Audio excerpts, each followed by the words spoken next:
கர்த்தராகிய இயேசு கிறிஸ்து நல்லவர். கர்த்தருடைய பரிசுத்த நாமம் மகிமைப்படுவதாக. ஏசாயா தீர்க்கதரிசியின் புத்தகம் 57வது அதிகாரம் 16வது வசனத்தை நாம் வாசிக்கலாம். ஏசாயா தீர்க்கதரிசியின் புத்தகம் 57:16. நான் எப்போதும் வழக்காட மாட்டேன், நான் என்றைக்கும் கோபமாய் இருப்பதும் இல்லை. ஏனென்றால் ஆவியும் நான் உண்டு பண்ணின ஆத்துமாக்களும் என் முகத்துக்கு முன்பாக சோர்ந்து போகுமே. என் முகத்துக்கு முன்பாக சோர்ந்து போகுமே. நல்லா கவனிங்க, இங்க கர்த்தர் சொல்லுகிறார், நான் உண்டு பண்ணின மனுஷன், நான் உண்டு பண்ணின என் ஆத்துமாக்கள், நான் உண்டு பண்ணின ஆவி.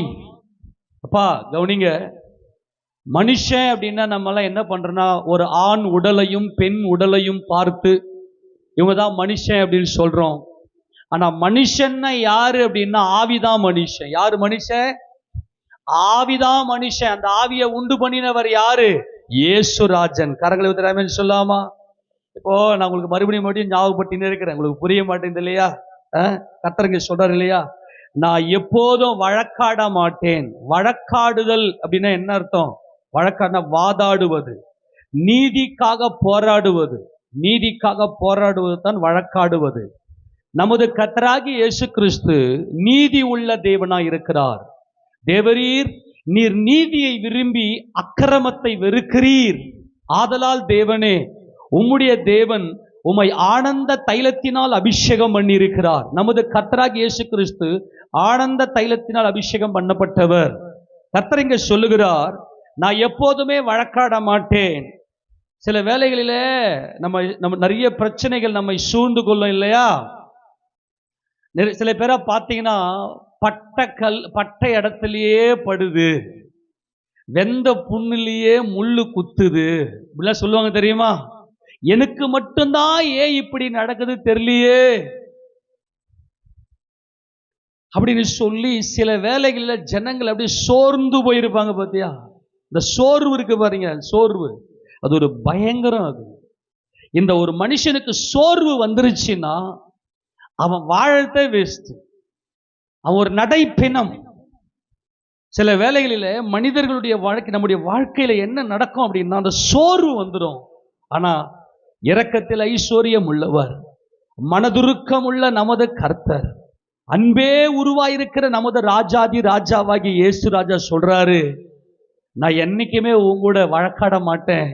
அப்படி நான் வழக்காடணும், உங்ககிட்ட நான் நீதியெல்லாம் கேட்கணும், என் நீதியின்படி உன்னை நான் தண்டிக்கணும் அப்படின்னு நினைச்சேன்னா என் முகத்துக்கு முன்பதாக நீ சோர்ந்துடுவியே. அல்லேலூயா சொல்லுங்க பார்க்கலாம். நீ சோர்ந்து போவது என் சித்தம் அல்ல, என் முகத்துக்கு முன்பாக சோர்ந்து போயிடுமே, இந்த ஆவி எல்லாம் சோர்ந்து போயிடுமே அப்படின்னு சொல்லி கர்த்தர் நாம செஞ்ச பாவங்களுக்கு, நாம் செய்த அக்கிரமங்களுக்கு ஈடாக நம்ம கிட்ட கணக்கு கேட்காம அவர் நம்ம மேல இரக்கம் உள்ளவராய் நமக்கு சத்துவத்தையும் பலத்தையும் கொடுத்து நம்முடைய வாழ்க்கையில தொடர்ந்து ஓட செய்கிறார். எத்தனை பேர் சொல்றது புரிஞ்சுது? எல்லாரும் ஆமென் சொல்லாமா? சரி கவனிங்க, அது என்ன? நான் எப்போதும் வழக்காட மாட்டேன், நான் என்றைக்கும் கோபமா இருப்பதில்லை. ஒவ்வொரு மனிதன் மேலையும் தேவ கோபம் இருக்கிறது. தெரியுமா தெரியாதா? தெரியுமா தெரியாதா? உலகத்தில் இருக்கிற ஒவ்வொரு மனிதன் மேலையும் தேவனுடைய கோபம் இருக்கிறது. ஏன் தேவனுடைய கோபம் இருக்கிறது என்றால், ராஜ்யமும் வல்லமையும் மகிமையும் என்றென்றைக்கும் அவருடையவைகளே, தேவனுடையவைகளே. ஆனால் தேவனுடைய சாயல்ல படைக்கப்பட்ட இந்த மனுஷன் தேவனுக்கு எதிராக இந்த உலகத்தில் வாழ்ந்து கொண்டிருக்கிறான். ஆனால் நீதியை சரிகட்டுகிறவர் நமது கர்த்தர்.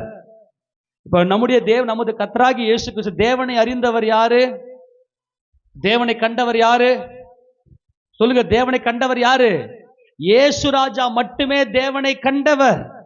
அப்போ நியாய தீர்ப்பு செய்யக்கூடிய அதிகாரத்தை யார் கையில தேவன் கொடுத்திருக்கிறார்?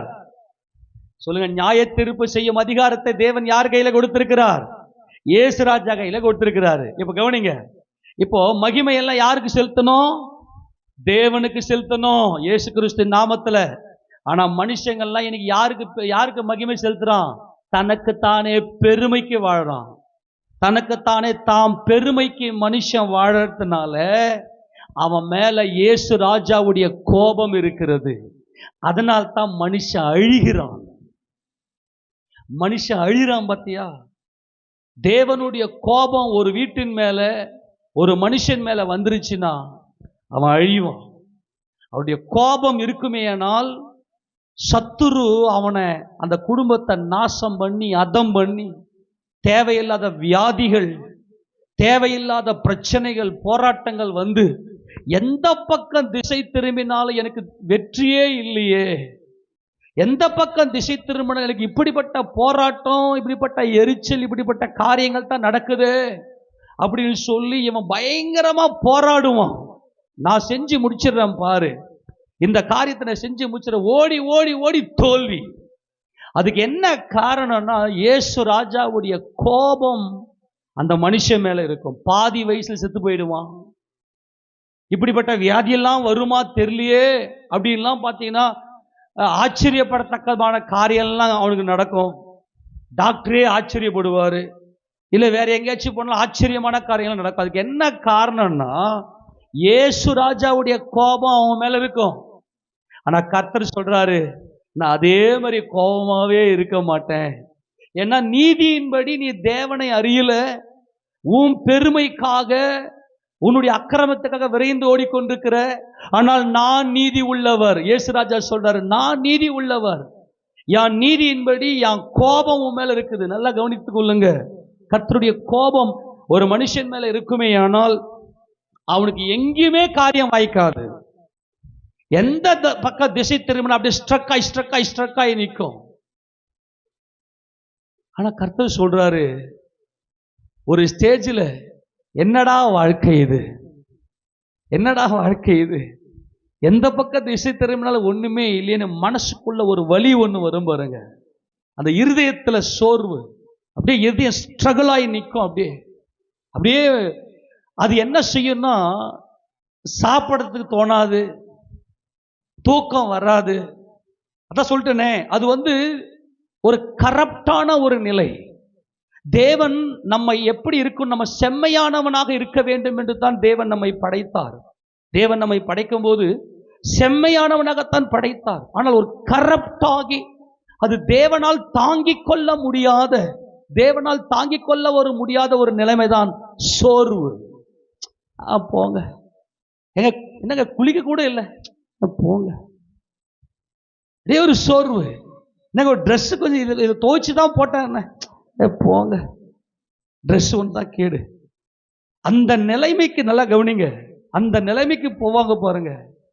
கர்த்தர் சொல்றாரு, அந்த நிலைமையை கர்த்தர் விரும்பவில்லை. கையை ஊத்துறாமேன்னு சொல்லாமா? அந்த நிலைமையை கர்த்தர் விரும்பல. ஏன்னா நான் என்னைக்குமே கோபமா இருக்க மாட்டேன், ஆனா கோபமா இருக்கணும், அது அவருடைய நீதி. எத்தனை பேர் சொல்றது புரியுது? ஆமேனா? அது அவருடைய நீதி, கோபமா இருக்கணும். இப்ப உதாரணத்துக்கு ஒரு அப்பா இருக்கிறாரு, அந்த அப்பாவுடைய சொத்தை இன்னொரு பக்கத்து வீட்டுக்காரன் ஒருத்த அப்பாவுக்கு தெரியாம அந்த சொத்துல அபகரிக்கிறான். புள்ள பார்த்துக்கிட்டு சும்மா இருப்பானா? எங்க அப்பாவுக்கு சேதத்தை உண்டு பண்றியே அப்படின்னு பிள்ளைக்கு நீதி உள்ள கோபம் வருமா வராதா? ஆமேனா? அந்த நீதி உள்ள கோபம் தான் இயேசு ராஜாவுடைய கோபம். ஆனால் கர்த்தர் சொல்றாரு, கர்த்தருடைய கோபம் ஒரு மனுஷன் மேல இருக்குமே ஆனால் அவனுடைய வாழ்க்கையில தோல்வி மட்டும்தான் அவன் பார்ப்பான், வெறுமையை மட்டும்தான் அவன் பார்ப்பான். ஆனா கர்த்தர் சொல்றாரு, அப்படி நீதி உள்ள தேவன் சொல்றாரு, நான் இரக்கம் உள்ளவராகவும் இருக்கிறேன், உன்னை சோர்ந்து போக விட மாட்டேன். அல்லேலூயா. நீங்க உங்க வாழ்க்கையில சோர்ந்து போன அந்த நேரத்துல, எனக்கு யாருமே இல்லை ஆண்டவரே, எனக்கு சாப்பிட்றதுக்கு பிடிக்கல ஆண்டவரே, எனக்கு குளிக்கிறதுக்கு பிடிக்கல, இந்த வாழ்க்கையே எனக்கு பிடிக்கல, அந்த ஸ்டேஜுக்கு கர்த்தர் விட மாட்டார். ஆமென். அவர் இரக்கமுள்ளவராய் நீதியின்படி உன்னை தண்டிக்கணும். அதைத்தான் இங்க சொல், நீதியின்படி நான் உன்னை தண்டிக்கணும். ஆனா என் கோபத்திலே நான் இருக்க மாட்டேன். ஏன் தெரியுமா? நான் உண்டு பண்ணின என் ஆத்மா சோர்ந்து போயிடுமே. இந்த சோர்வு எங்க தெரியுமா வரும்? அது இருதயத்துக்குள்ளே வரக்கூடிய ஒன்று. 143வது சங்கீதத்துல இந்த சோர்வு எங்கே இருக்கிறது என்று இங்க கர்த்தர் சொல்றாரு பாருங்க. அது இருதயத்துக்குள்ளே இருக்கிறது. வாசிங்க பார்க்கலாம். 143வது சங்கீதம் அதுல 3வது வசனத்தை வாசிக்க பார்க்கலாம். சத்துரு ஆ. என் ஆத்துமாவை தொடர்ந்து என் பிராணனை தரையோடி நசுக்கி வெகு காலத்துக்கு முன் மரித்தவர்கள் போல் என்னை இருளில் இருக்க பண்ணுகிறான். ஆ. என் ஆவி என்னில் தியங்குகிறது, ம். என் இருதயம் எனக்குள் சோர்ந்து போகிறது. நல்லா கவனிங்க. என் இதயம் என்ன பண்ணுதான்? சோர்வு எங்க வருது? சோர்வு எங்க வருது? இருதயத்துக்குள்ள அப்படியே கனத்து போயிருக்கும். எதையுமே யோசிக்க முடியாது. அந்த இருதயத்துக்குள்ள எந்த ஒரு சிந்தனையுமே வராது. அப்படியே சோர்ந்து போயிருக்கும். இது பயங்கர. இது யாருக்குமே வெளியே தெரியாது. ஒவ்வொரு மனிதனையும் தனிப்பட்ட ரீதியில பாதிக்கும். ஏன் தெரியுமா? இந்த இருதயத்துக்குள் இந்த சோர்வு வந்துருச்சுன்னா அது தேவனுக்கு பெரிய துக்கத்தை கொடுக்கிறது. நமது கர்த்தராகிய இயேசு கிறிஸ்துவுக்கு பெரிய துக்கத்தை கொடுக்கிறது. அதான் கர்த்தர் சொல்றாரு, நான் என்னைக்குமே கோபமா இருக்க மாட்டேன். கர்த்தருடைய கோபம் ஒரு மனிதன் மேல இருக்குமே ஆனால் அவனால ஒரு அணுவை கூட அசைக்க முடியாது. நிறைய பேர் இன்னைக்கு என்ன நினைக்கிறேன் தெரியுமா? என் வீட்டில் நிறைய சாபம் வந்துருச்சு, நான் எங்க போறேன், நான் இங்க போயிட்டு இந்த மந்திரம் பண்ணிக்கணும், இந்த விக்கிரக கோயிலுக்கு போயிட்டா அல்லது இந்த பாத யாத்திரைலாம் செஞ்சு போயிட்டாக்கா என் குடும்பத்தில் பிரச்சனை தீர்ந்துடும் அப்படின்னு நினைச்சு ஓடு. எவ்வளவு தூரம் ஒரே ஓடு. ஆனா கர்த்தர் சொல்றாரு, நான் உன்னை சந்திப்பேன். அல்லேலூயா. ஏன்னா அவர் உன்னை சந்தித்தால் ஒழிய உன்னை அவரால் கண்டு கொள்ள முடியாது. அன்பான தேவ ஜனமே, நான் தான் நீதி உள்ள தேவன். நான் நீதியை விரும்புகிறவர், அக்கிரமத்தை வெறுக்கிறவர்.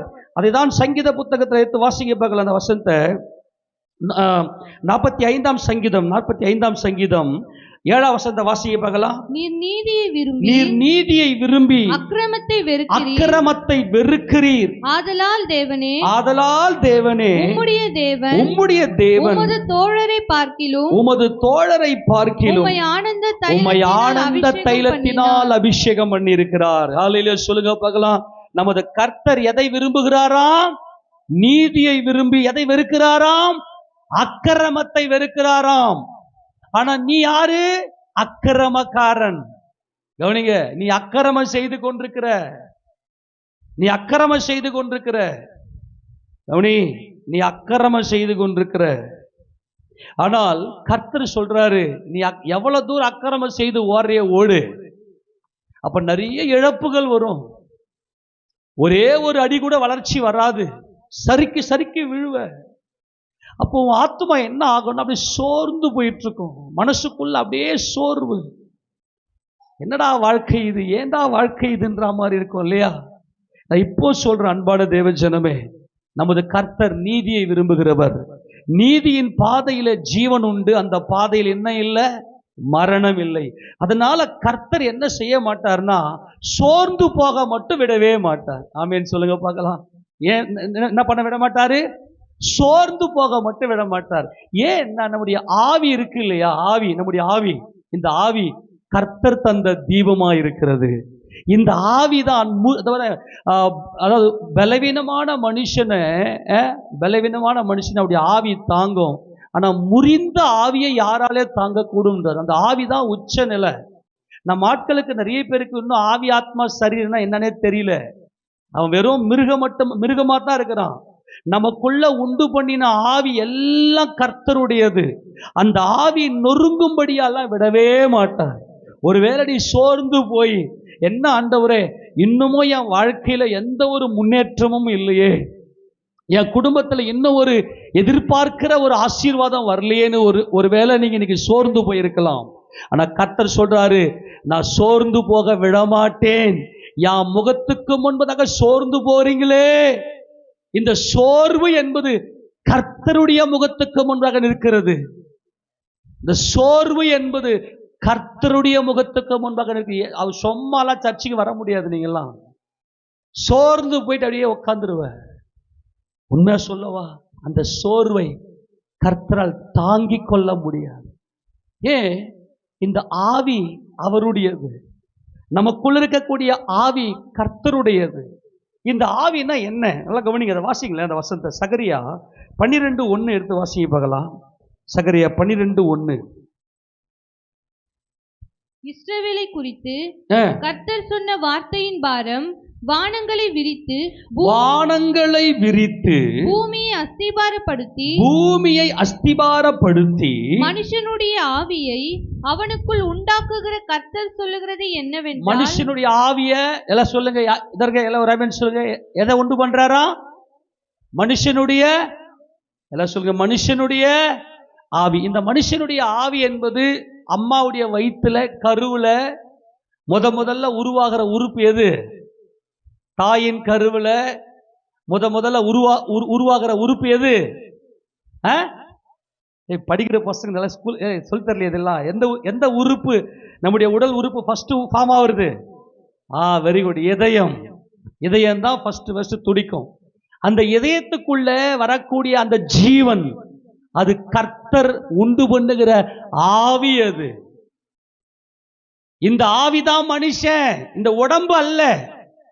ஆவி, ஆத்துமா, சரீரம் ஒன்று சேர்ந்தது தான் உடல். ஆனால் இந்த உடல் மண்ணுக்கு போயிடும், இந்த உடல் அழிஞ்சிடும். இந்த உடல் ஒரு மண் பாண்டம். ஆனால் ஆவி அழியாது, நம்முடைய ஆவி அழியாது. நம்முடைய ஆவி தேவ சாயலில் இருக்கக்கூடிய தேவனுடைய பிள்ளை என்பதில் நம்மை நிரூபிக்கக்கூடியதுன்னு சொன்னாக்கா, இந்த ஆவி நமக்குள்ள இந்த ஆவியை உண்டு பண்ணினவர் நம்முடைய தேவனாகி இயேசு கிறிஸ்து. இந்த ஆவிதான் சோர்ந்து போயிட்டு என்ன எல்லா தீர்மானமும் பண்றது எது அப்படின்னா நம்முடைய ஆத்துமா.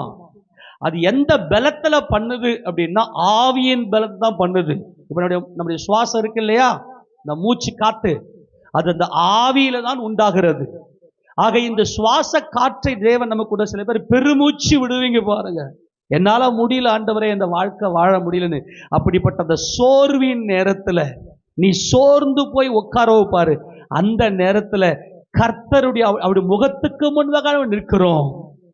எந்த பக்கம் திசை திரும்பினாலும் எல்லாமே பிளாக் ஆயிட்டு இருக்கும். அது அந்த ஸ்டேஜில் தான் கர்த்தர் வந்து உன் மேல மனதுருகி, நான் உன்னை சோர்ந்து போக விட மாட்டேன். அல்லேலூயா. ஒருவேளை அப்படிப்பட்ட சோர்வுல எல்லாமே எனக்கு முடிஞ்சு போச்சு ஆண்டவரே, என்னால வாழத்துக்கு முடியல ஆண்டவரேன்னு சொல்லி ஒருவேளை உங்க மனசுக்குள்ள அப்படிப்பட்ட எண்ணத்தோடு நீங்க இருக்கலாம். ஆனால் நமது கர்த்தர் அந்த நேரத்தை தான் அவருடைய முகத்தை உனக்கு காண்பிக்கிறார். கையை வைத்துறாமன்னு சொல்லாமா? அவருடைய முகம் கண்ணுக்கு தெரியும். அன்னைக்கு வரும், ஏசப்பா நீங்க என்னை கைவிட மாட்டீங்க ஆண்டவரே. அப்படியே மனசுக்குள்ள நல்லா கவனிங்க. இப்ப சில பேர் சொல்லுங்கன்னா எங்க இயேசு இயேசு இயேசுன்னு பைத்தியம் மாதிரி ஓடுறாங்க. அந்த முகம் என் இருதயத்துல உதயமாகி விட்டது, அந்த மலர்ந்த முகம். அல்லேலூயா. என் முகத்துக்கு முழு சோர்ந்து போக விட மாட்டேன். பாவத்துல தான் எல்லா வேதனையும். மறுபடியும் சொல்லுகிறேன், எல்லா துக்கமும் எல்லா வேதனையும் எல்லா பிரச்சனைக்கும் காரணம் என்னன்னா பாவம், அக்கிரமம், குடும்ப சாபம் தான். அதனால தான் நீ சோர்ந்து போற. அந்த நேரத்துல அவருடைய மலர்ந்த முகம், நமது கர்த்தராகிய இயேசு கிறிஸ்து அந்த பலகனி வழியாய் அந்த மலர்ந்த முகத்தை காண்பிக்கிறார். மனிதனுக்குள்ள அவன் ஆவியை உண்டு பண்ணினவர் தேவன். அதுக்குதான் சொல்றேன். இப்ப உதாரணம் சொல்றேனே, நம்ம சகோதரர்களுக்குள்ள யாரையோ ஒருத்தர் நீங்க திட்டுறீங்க. திட்டும் போது என்ன ஆகும்னா ஆவி முறியும். அப்படியே உங்க மனசுக்குள்ள அந்த ஆவி முறியும். அந்த ஆவி முறிவதும் தேவனை நேரடியாக அவரை திட்டுவதும் ஒண்ணு. அதுக்குதான் சொல்றேன், யாருடைய மனதையும் புண்படுத்தாதீங்க. இப்ப உதாரணம் சொல்றேன், சில பேர் என்ன பண்ணுவாங்கன்னா, இவங்களுக்கு வந்து இந்த ரகசியம் எல்லாம் தெரியாது. சின்ன பிள்ளைங்களை வளர்க்குறேன்னு சொல்லிட்டு அந்த சின்ன பிள்ளைங்க எதுனா தப்பு பண்ணுச்சுன்னா செம்ம அடிக்கிறது போட்டு. அதாவது பிள்ளைங்களை வந்து அடிக்கணும், தண்டனையின் பிரம்பு அவங்களுக்கு கொடுக்கணும். ஆனா சில பைத்தியங்களை பார்க்கிறேன். யார சொல்லுங்க, யார? சில பைத்தியங்கள் அந்த பிள்ளைகளை எப்படி போட்டு அடிக்கணுன்னே தெரியாது. அவன் வீட்டுக்காரன் மேல நிறைய கோபத்தை வச்சிருக்கோம். அவனை எப்படியா லைனுக்கு கொண்டு வரான் பாரு. யார? என்னையாட அழ வைக்கிற? இப்ப நான் என்ன இப்ப வந்து போட்டு அடி அடி அடி நான் பிள்ளைய படிக்கும். மாமியார் வந்து மடக்கணும், மாமியாருக்கு ஒரு 4 திட்டு, வீட்டுக்காரன் வந்து என்ன சொன்ன, அவனை வந்து அசிங்கமா அவன் வம்சத்தையே வெளிக்கிறது. வம்சத்தையே வெளிச்சு அந்த பிள்ளைங்களுடைய ஆவியை நொறுக்கி அது டைரக்டா தேவனை பாதிக்கும். அன்பான தேவ ஜனமே, அன்பாய் சொல்லி யாருடைய மனதும் புண்படும்படியா மட்டும் நினைச்சு நீங்க அந்த ஆவியை மட்டும் நொறுக்கிடாதீங்க, அந்த ஆவியை குளிர பண்ணுங்க. மறுபடியும் அந்த வசனத்தை வாசிக்க பார்க்கலாம். பூமியை அஸ்திபாரப்படுத்தி, வானங்களை விரித்து பூமியை அஸ்திபாரப்படுத்தி மனுஷனுடைய ஆவியை அவனுக்குள் உண்டாக்குகிற கர்த்தர் சொல்லுகிறது என்னவென்றால், நான் ஒருபோதும் உன் ஆவியனை சோர்ந்து போக நான் விட மாட்டேன். நல்லா கவனி, என்ன பண்ண விட மாட்டேன்? நான் உன்னை சோர்ந்து போக நான் விட மாட்டேன். என் முகத்துக்கு முன்பதாக சோர்ந்து போக விட மாட்டேன். யார் யாரெல்லாம் சோர்ந்து போயிருக்கிறீர்களோ அவர்களை கர்த்தராகிய இயேசு கிறிஸ்து தம்முடைய முகத்துக்கு முன்பதாக வைத்து நோக்கி பார்க்கிறார். யார் யார் மேலெல்லாம் தேவ கோபம் இருக்கிறதோ கர்த்தர் அவர்கள் மேல தம்முடைய கண்களை மூடிக்கொள்ளுகிறார். அவங்களால பார்க்க முடியாது, அக்கிரமம் செய்யறாங்க. ஆனால் அந்த அக்கிரமத்துடைய மிகுதியில போய் ஒரு ஸ்டேஜில் சோர்ந்து போயிருப்ப பாருங்க, அன்னைக்கு அவருடைய மலர்ந்த முகத்தை உன் கண்களுக்கு முன்னாக வைத்து பார்க்கிறார். உன்னத பாட்டியின் புத்தகத்துல இந்த மலர்ந்த முகத்தை வைத்து அவர் அங்கு பலகணிகள் வழியாய் அந்த மலர்ந்த முகத்தை வைத்து மணவாட்டியை கூப்பிடுவதை அங்கே நாம் பார்க்கிறோம். வாசிங்க பார்க்கலாம். உன்னத பாட்டியின் புத்தகம் 2வது அதிகாரத்துல அந்த மலர்ந்த முகம் 8வது வசனத்தை வாசிங்க பார்க்கலாம். 9வது வசனம் டைரக்டா வாசிங்க. என் நேசர் வெளிமானுக்கும் மறைக்குட்டிக்கும் ஒப்பாயிருக்கிறார். இதோ அவர் எங்கள் மதிலுக்கு புறம்பே நின்று பலகனி வழியாய் பார்த்து கிராதியின் வழியாய் தமது மலர்ந்த முகத்தை காண்பிக்கிறார். கரங்களுக்கு சொல்லாமா? இங்கே உட்கார்ந்திருக்கிற ஒவ்வொரு இருதயத்திலையும் அந்த மலர்ந்த முகம் இருக்கிறது. உங்க ஆவி உற்சாகம் அடைந்திருக்கிறது. எல்லாம் கையை வைத்து சொல்லுங்களேன். இயேசு ராஜாவுடைய அந்த மலர்ந்த முகத்தை உங்களுடைய கண்கள் காணும். எனக்கு இயேசு ராஜா இருக்கிறாரு, என் சோர்வை எல்லாம் நீக்கி என் வாழ்க்கையில ஒரு உற்சாகத்தை கொடுத்து உற்சாகமுள்ள ஆவியினாலே என்னை பலப்படுத்தி என் வாழ்க்கையை ஓடச் செய்கிற, என் வாழ்க்கையை தொடரச் செய்கிற, என் வாழ்க்கையில வெற்றியை கொடுக்கிற, எனக்கு பலனை கொடுக்கிற என் கர்த்தர் இருக்கிறார் என்ற நம்பிக்கை நமக்குள்ளே வந்துவிடும். அதுதான் அந்த பலனை கொடுக்கிற அந்த மகிமையான ஒரு காரியங்கள். நல்லா கவனிங்க. இப்போ இஸ்ரவேல் ஜனங்கள் என்ன செய்தாங்க அப்படின்னா, இந்த வனாந்தரத்துல வந்து கொண்டிருந்த வேளையில இந்த கோராகின் கூட்டத்தார் என்ன செய்தாங்கன்னா, அவர்கள் மோசேக்கும் ஆரோனுக்கும் விரோதமாக முறுமுறுத்து தேவனுக்கு விரோதம் அக்கிரமத்தை செய்தார்கள். அவர் எல்லாரும் சபையார் எல்லாரும் கெடுக்கும்படியாய் அவர்கள் என்ன செய்தாங்க, எழும்பினார்கள். அந்த நேரத்தில் மோசேயும் ஆரோனும் ஒரு ஜபம் ஒன்று பண்ணுவாங்க. அப்போ கர்த்தர் சொல்லுவாரு, என்ன தெரியுமா? மோசே ஆரோன், நீங்க தூரம் வந்துருங்க, இந்த மொத்த ஜனங்களை நான் அழிக்க போறேன். இது வணங்கா கழுத்துள்ள ஜனங்க, இந்த ஜனங்க மேல என் கோபம் மூழுகிறது என்று சொல்லும் போது அவங்களுடைய ஜபம் என்ன தெரியுமா? ஆண்டவரே, எல்லா மனுஷனுக்குள்ளும் ஆவியை உண்டு பண்ணுகிற தேவனே அப்படின்னு இந்த ஆவியை கண் முன்னாடி வச்சுதான் ஜபம் பண்ணுவாங்க. முழு இஸ்ரவேலும் அழிகிற ஸ்டேஜ். அவ்வளவு பெரிய கோபம், தேவனுக்கு விரோதமான அக்கிரமத்தின் பாதையில அந்த ஜனங்களை வழிநடத்தி கொண்ட வேளையில மோசேயும் ஆரோனும், ஆண்டவரே, ஒருத்தம் பாவம் செஞ்சிருக்கும் போது நீங்க எல்லாரும் மேல கோபமா இருப்பீங்களா? இந்த கோபத்தை தணிப்பது எது தெரியுமா? உங்களுடைய ஆவிதான். உங்களுடைய ஆவி கர்த்தரை நோக்கி பார்க்க வேண்டும். அவர் அங்கே ஜெபம் பண்ற ஜெபத்தை எடுத்து வாசிக்க பார்க்கலாம். என்னாகமம் 16:22 வாசிங்களேன். அப்பொழுது அவர்கள் முகங்குப்புற விழுந்து, இல்ல அந்த 21 வாசிக்க பார்க்கலாம். இந்த சபையை விட்டு பிரிந்து போங்கள், ஒரு நிமிஷத்திலே அவர்களை அதமாக்குவேன். மோசே ஆரோன், இந்த ஜனங்க மதிக்கவே மாட்டுறாங்க, இந்த ஜனங்க வசனத்துக்கு கீழ்ப்படியே மாட்டுறாங்க. எப்பா கவனிங்க, எது தேவ கோபத்தை உண்டாக்கும் தெரியுமா? உலகத்தில் இருக்கிற ஒவ்வொரு ஆத்துமாவும் இந்த வசனத்தை கை கொள்ள வேண்டியது அவங்க தலைமையில விழுந்த கடமையா இருக்கிறது. எந்தெந்த குடும்பம் எல்லாம் இந்த வசனத்தை கை கொள்ளலையோ அவர்கள் மேல தேவனுடைய கோபம் இருக்கிறது. அங்கே கர்த்தர் சொல்றாரு, இந்த சபையை விட்டு பிரிந்து போங்கள், ஒரு நிமிஷத்துல அவர்களை அதமாக்குவேன் என்றார். அப்பொழுது அவர்கள் முகங்குப்புற விழுந்து, தேவனே, மாம்சமான யாவருடைய ஆவிகளுக்கும் தேவனே. எல்லாம் ஒரு கரகத்தில் சொல்லுங்க பார்க்கலாம். நம்ம எப்படி ஜெபிக்கணும்? என் ஆவியின் தேவனே, இந்த உலகத்தில் இருக்கிற ஒவ்வொரு மனிதர்களுடைய ஆவிகளின் தேவனே. அதுக்கு தான் நீங்க என்ன செய்யணும்னா, எல்லாம் கவனிக்கிறீங்களா, இந்த திறப்பின் வாசல் நின்று ஜெபம் பண்ணுவாங்க. தெரியுமா? திறப்பின் வாசல் நின்று ஜெபம் பண்ணுவாங்க. ஆத்தும பாரத்துல, ஆண்டவரே அவங்கெல்லாம் அழியிறாங்களே, அவங்கெல்லாம் இன்னும் உங்களுடைய உடன்படிக்கைக்கு வரலையே, அவங்கெல்லாம் தேவ சமூகத்துக்கு இன்னும் வரலையே ஆண்டவரே அப்படின்லாம் சொல்லி அவங்க என்ன செய்வாங்கன்னா, யாரெல்லாம் அப்படி அந்த ஆத்துமாக்களுக்காக அந்த ஆவியினுடைய உற்சாகத்துக்காக ஜெபிக்கிறார்களோ அவர்கள் மேல தேவனுடைய ஆசீர்வாதம் பரிபூரணமா இருக்கும். அவர்கள் மேல தேவனுடைய நம்பிக்கை பெருகிடும். இவங்க எப்படி ஜெபிக்கிறாங்க? முகங்குப்புற விழுந்து, ஆண்டவரே தேவனே, மாம்சமான யாவருடைய ஆவிகளுக்கும் தேவனே, இந்த ஜனங்களை அழிக்காதீங்கப்பா. அல்லேலூயா. உங்கள் அன்பாய் சொல்லுகிறேன், உங்களுக்கு விரோதமாய் யாராகிலும் எழும்பி வந்தாங்கன்னு வச்சுங்களேன், அவங்க கூட சண்டைக்கு போகாதீங்க. சில பேர் பார்த்தீங்கன்னா, எப்போ பார்த்தாலும் நாங்களாம் ரொம்ப நீதி உள்ளவங்க, எங்க மேல எல்லாருமே கோபமா இருக்கிறாங்க. ஐயா, உங்களுக்கு அன்பாய் சொல்லுகிறேன், தேவ கோபம் உங்க மேல இருக்குது. இன்னைக்கு புரிந்து கொள்ளுங்க. ஒவ்வொரு ஆவிக்காகவும் ஜெபம் பண்ணுங்க.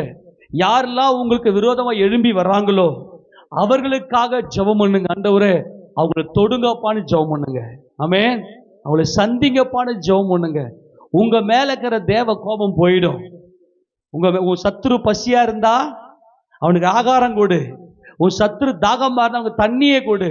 கர்த்தருடைய கோபம் அவன் மேல இருக்குது, உன் மேல கிருபை வந்துடும். நீதிமொழிகள் புத்தகத்தை வாசிக்கிறோம். அப்போ மோசையும் ஆரோனும் என்ன பண்றாங்க? முகங்குப்புற விழுந்து, நல்லா கவனிங்க, முகங்குப்புற விழுந்து கர்த்தருடைய முகத்துக்கு முன்பாக நிற்கிறாங்க.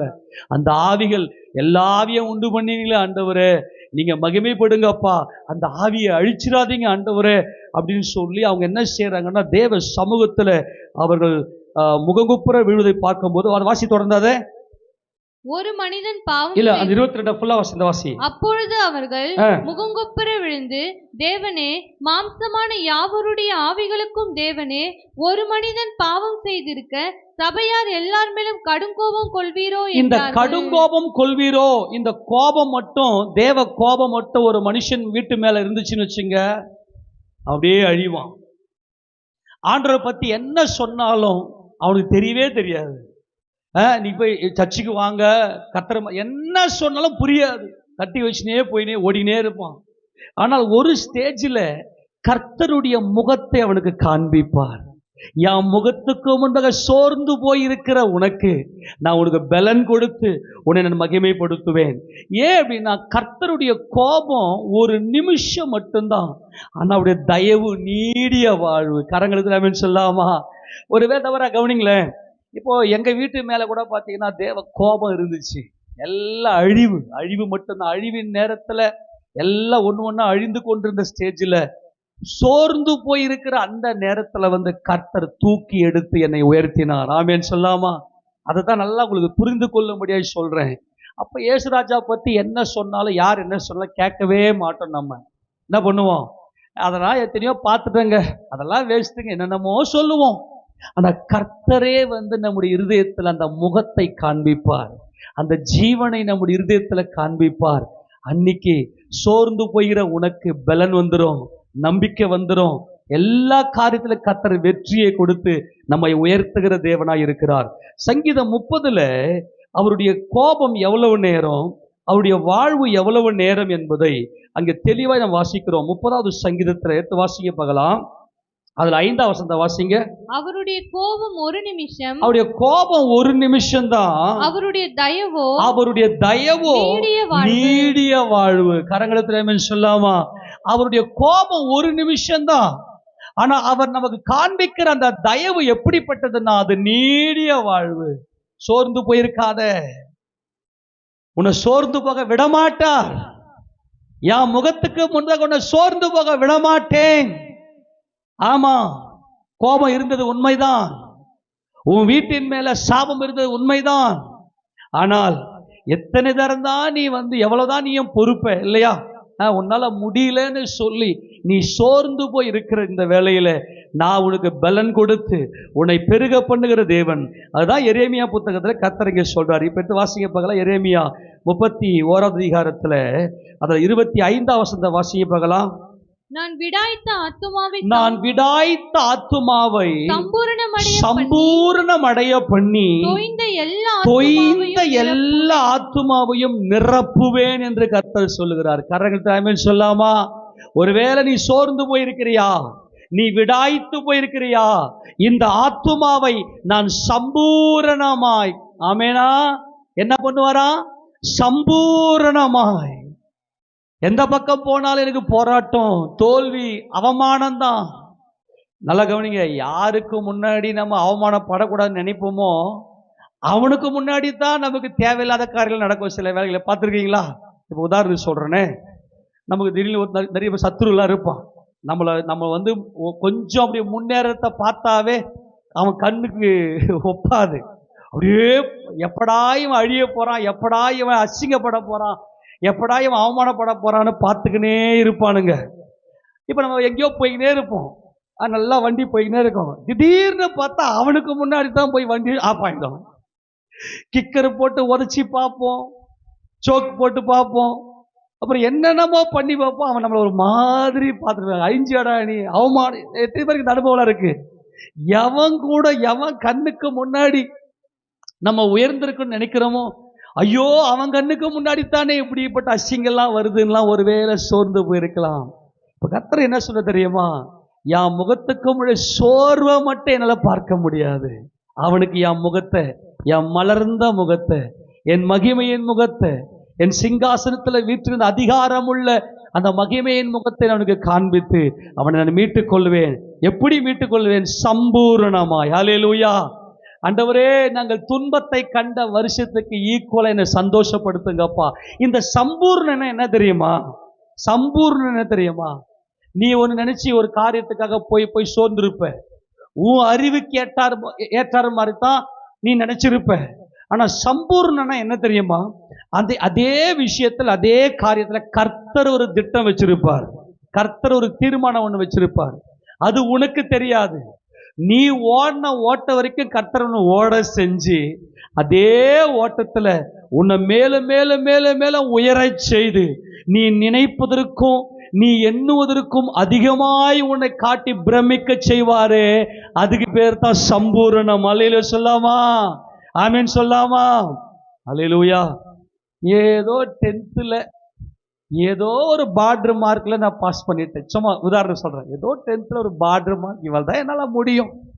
அப்போ நல்லா கவனிங்க, நம்ம ஆண்டவர் என்ன செய்வார் அப்படின்னா, இந்த சோர்ந்து போயிருந்த ஆத்துமாவை ஏதோ பார்டர் மார்க் அப்படின்னு வந்துட்டு இருப்பீங்க.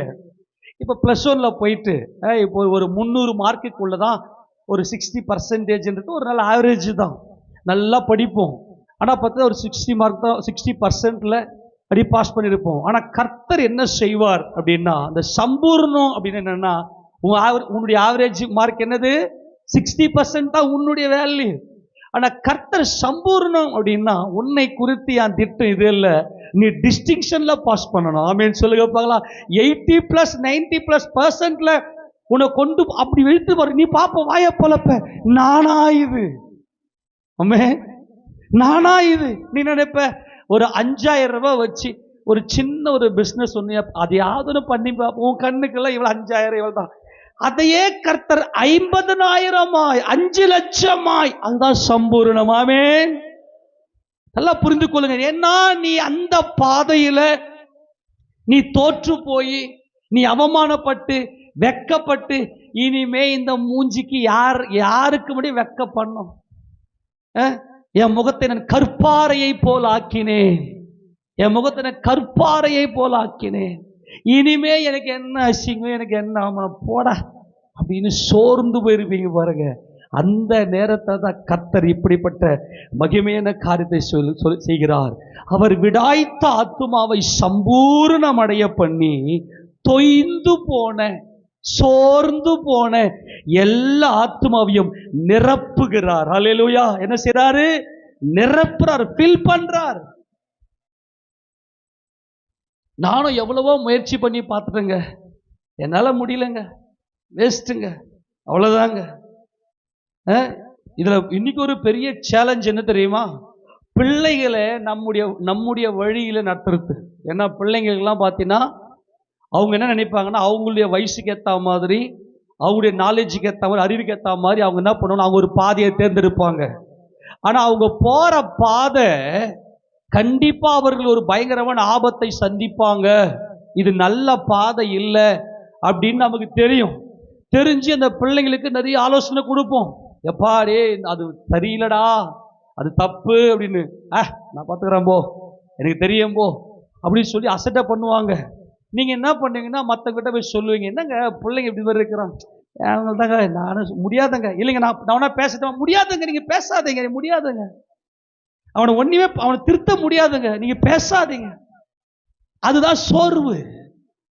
அவனை ஒண்ணும் பண்ண முடியாதுங்க, அதுதான் சோர்வு. அந்த ஸ்டேஜில் தான் கர்த்தர் வருகிறார். நான் மறுபடியும் சொல்றேன், நீங்க புரிந்து கொள்ளுங்க. என்னால முடியல, அவள் தான் முடியாதுங்க. நான் பண்ணாததா, நான் முயற்சி பண்ணாததா, நான் எல்லாத்தையும் செஞ்சுட்டேங்க, நான் எல்லாத்தையும் பண்ணிட்டுங்க, முடியலங்க. அந்த இடத்துல தான் கர்த்தர் சம்பூர்ணத்தை கொடுத்து நிரப்புகிறவராய் இருக்கிறார். ஹல்லேலூயா! எத்தனை பேர் சந்தோஷமா இருக்கிறது? இதுதாங்க நம்முடைய தேவன், இதுதான் நம்முடைய தேவன். இப்ப சில பேர் பார்ப்பாங்க, நீயா சர்ச்சுக்கு போற, நீயா இப்படி வர, அதுக்கு என்ன காரணம்ன்றீங்க? கர்த்தருடைய மலர்ந்த முகம், சோர்ந்து போன என்னை அவர் மகிமையாய் நிரப்பி கொண்டு வருகிறார். சரி, இப்ப நீங்க நினைக்கலாம், இல்ல நான் சர்ச்சுக்கெல்லாம் வந்துட்டேன், நானும் பயங்கரமா ஜெபம்லாம் பண்றேன், நான் தேவ சமூகத்துக்கு வரேன், தேவ சமூகத்துக்கு வந்து நல்ல வாரம் சபை கூடும் போதெல்லாம் சபையில நான் அசம்பல் ஆகிறேன், சபை மேல எனக்கு ஒரு பற்று இருக்கிறது, சபையினுடைய உபதேசத்துக்கு நான் கீழ்ப்படுகிறேன், சபையுடைய உபதேசத்தை நான் பற்றி கொண்டிருக்கிறேன், சபைக்காக நான் வாழ்ந்து கொண்டிருக்கிறேன், நான் பண்ணாத ஜபமே இல்லை, நான் பண்ணாத மற்ற காரியங்கள் எதுவுமே இல்லை, நான் சபையோட ஐக்கியம் எல்லாத்தையும் பண்றேன், அப்படி இருந்தும் எனக்கு ஏன் எந்த ஒரு காரியமும் வாய்க்க மாட்டேங்குது? சில பேர் நினைப்பாங்க. அப்ப அப்படியே ஒரு சோர்ந்து போய் உட்காருவாங்க. இந்த இடத்துல தான் கர்த்தர் சொல்றாரு, அதை வாசிங்க, அது 40வது அதிகாரம் ஏசாயா புத்தகத்துல. யாக்கோபே, அந்த வசனத்தை வாசிங்க, நல்ல வசனம், அதுல 27 வாசிங்க பார்க்கலாம். யாக்கோபே, இஸ்ரவேலே, என் வழி கர்த்தருக்கு மறைவாயிற்று என்றும், என் வழி கர்த்தருக்கு மறைவாயிற்று என்றும், என் நியாயம் என் தேவனிடத்தில் எட்டாமல் போகிறது என்றும் நீ சொல்வானேன்? தானே சொல்லுகிற. யாக்கோபே, இஸ்ரவேலே, என் வழி கர்த்தருக்கு மறைவாயிருச்சு. ஆண்டவரே, நான் உலகத்தா மாதிரியா இருக்கிறேன், உலகத்தை நல்லா சரக்கு அடிச்சுட்டு நல்லா ஊதாரித்தனமா சுத்திக்கின்னு தாறுமாறான பாதையில போய் கொண்டிருக்கிறேன். ஆண்டவரே, நான் அப்படியா போறேன்? இல்லையே, நான் உங்க வழியில் தானே வர. ஆண்டவரே, என்னை பலியாக்கி என்னுடைய நினைவுகளை எல்லாம் சிலுவையில் அடிச்சுட்டு உங்க சமூகத்துல நிற்கிற. ஆண்டவரே, எனக்கு எந்த ஒரு பிரச்சனையுமே இல்லையே, உங்க வழியில வந்து கொண்டிருக்கிறேன். அது மாத்திரமல்ல, நான் உம்முடைய நீதி நியாயங்களை கை கொள்ளுகிறேன். ஆனா எதையுமே நீங்க பார்க்க மாட்டீங்களே ஆண்டவரே. சில பேர் ஆண்டவர் மேல ஒரு கோபம் ஒண்ணு வரும். நான் நல்லா தானே இருக்கிறேன் ஆண்டவரே. சில பேர் சர்ச்சுக்கு வர்றதும் போறதுமா இருப்பாங்க, காக்கா கூட்டம் மாதிரி. காக்கா என்ன செய்யும்? நோவாவின் பேழைக்குள்ள அது வர்றதும் போறதுமா இருந்த மாதிரி.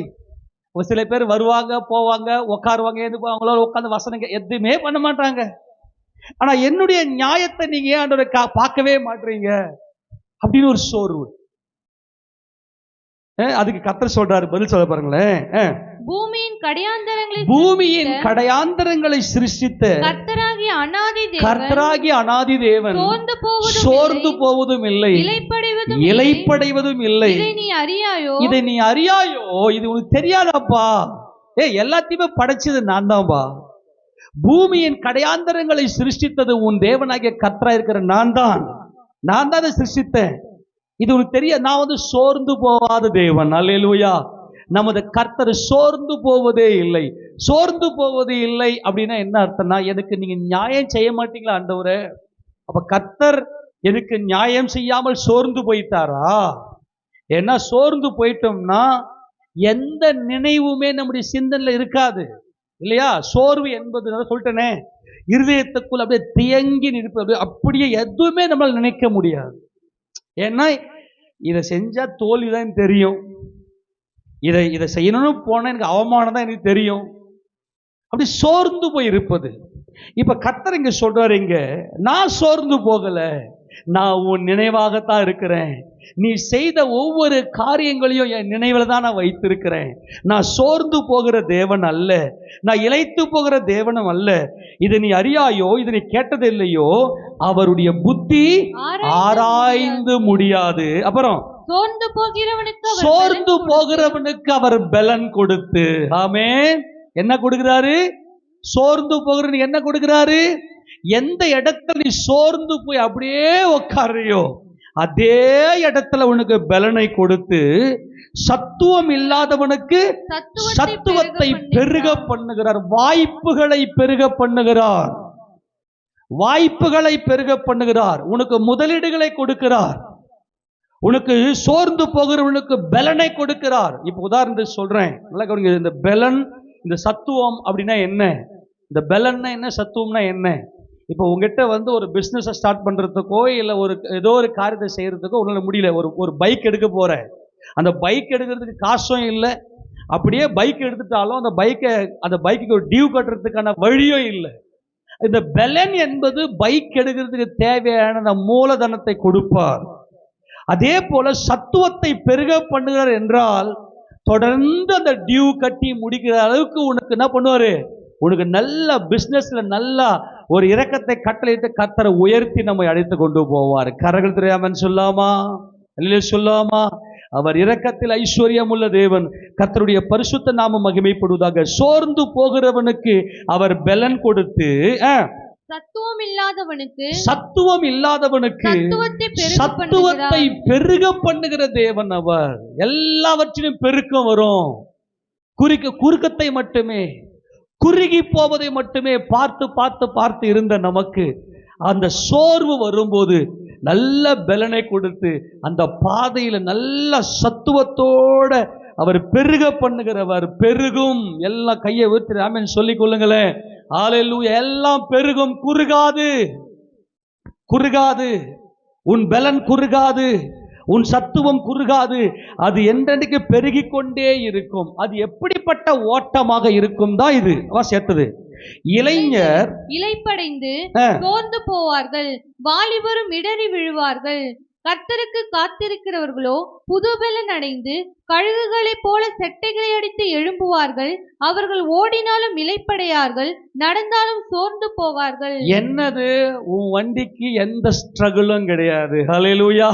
நித்திய கேரண்டி. ஆமென் சொல்லுங்க பார்க்கலாம். அது எப்படி இருக்கும் தெரியுமா? இப்ப கவனிங்க. இப்ப நீங்க ஒரு நல்ல ஒரு பைக் ஒன்று எடுக்கிறீங்க, ஒரு பைக் ஒன்று வாங்குறீங்க. இது எப்படி இருக்கும் தெரியுமா? கர்த்தருக்கு காத்திருக்கிறவர்கள் புதுபலன் அடைந்து கழுகுகளை போல செட்டைகளை அடித்து எழும்புறது அப்படின்னு என்ன தெரியுமா? உனக்கு சோர்வும் வராது, இளைப்பும் வராது.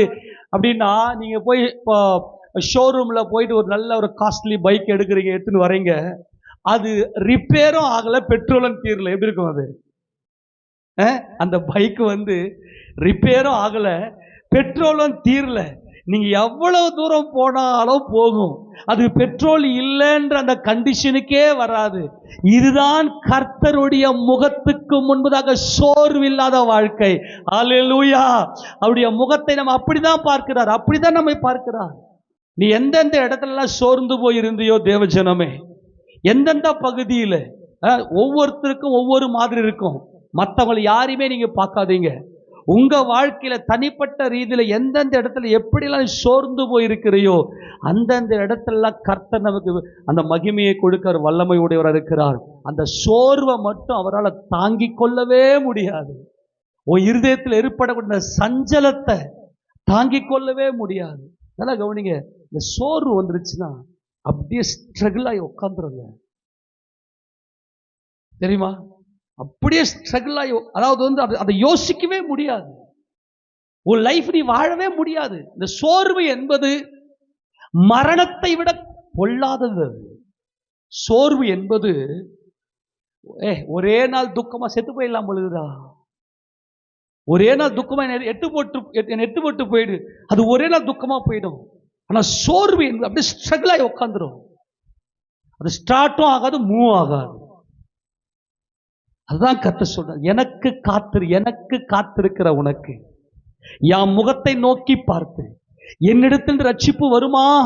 எப்போது என் கர்த்தர் ரட்சிப்பை கொடுப்பார் என்று சொல்லி கர்த்தரை நோக்கி பார்த்து கொண்டிருக்கிற நமக்கு சோர்வு இல்லாமல், இளைப்பு இல்லாமல் அவ்வளவு மகிமை நம்ம நடத்தி கொண்டு போகிறார். நல்லா கவனிங்க. ஒரு சம்பவத்தை சொல்லி நான் முடிக்கிறேன்.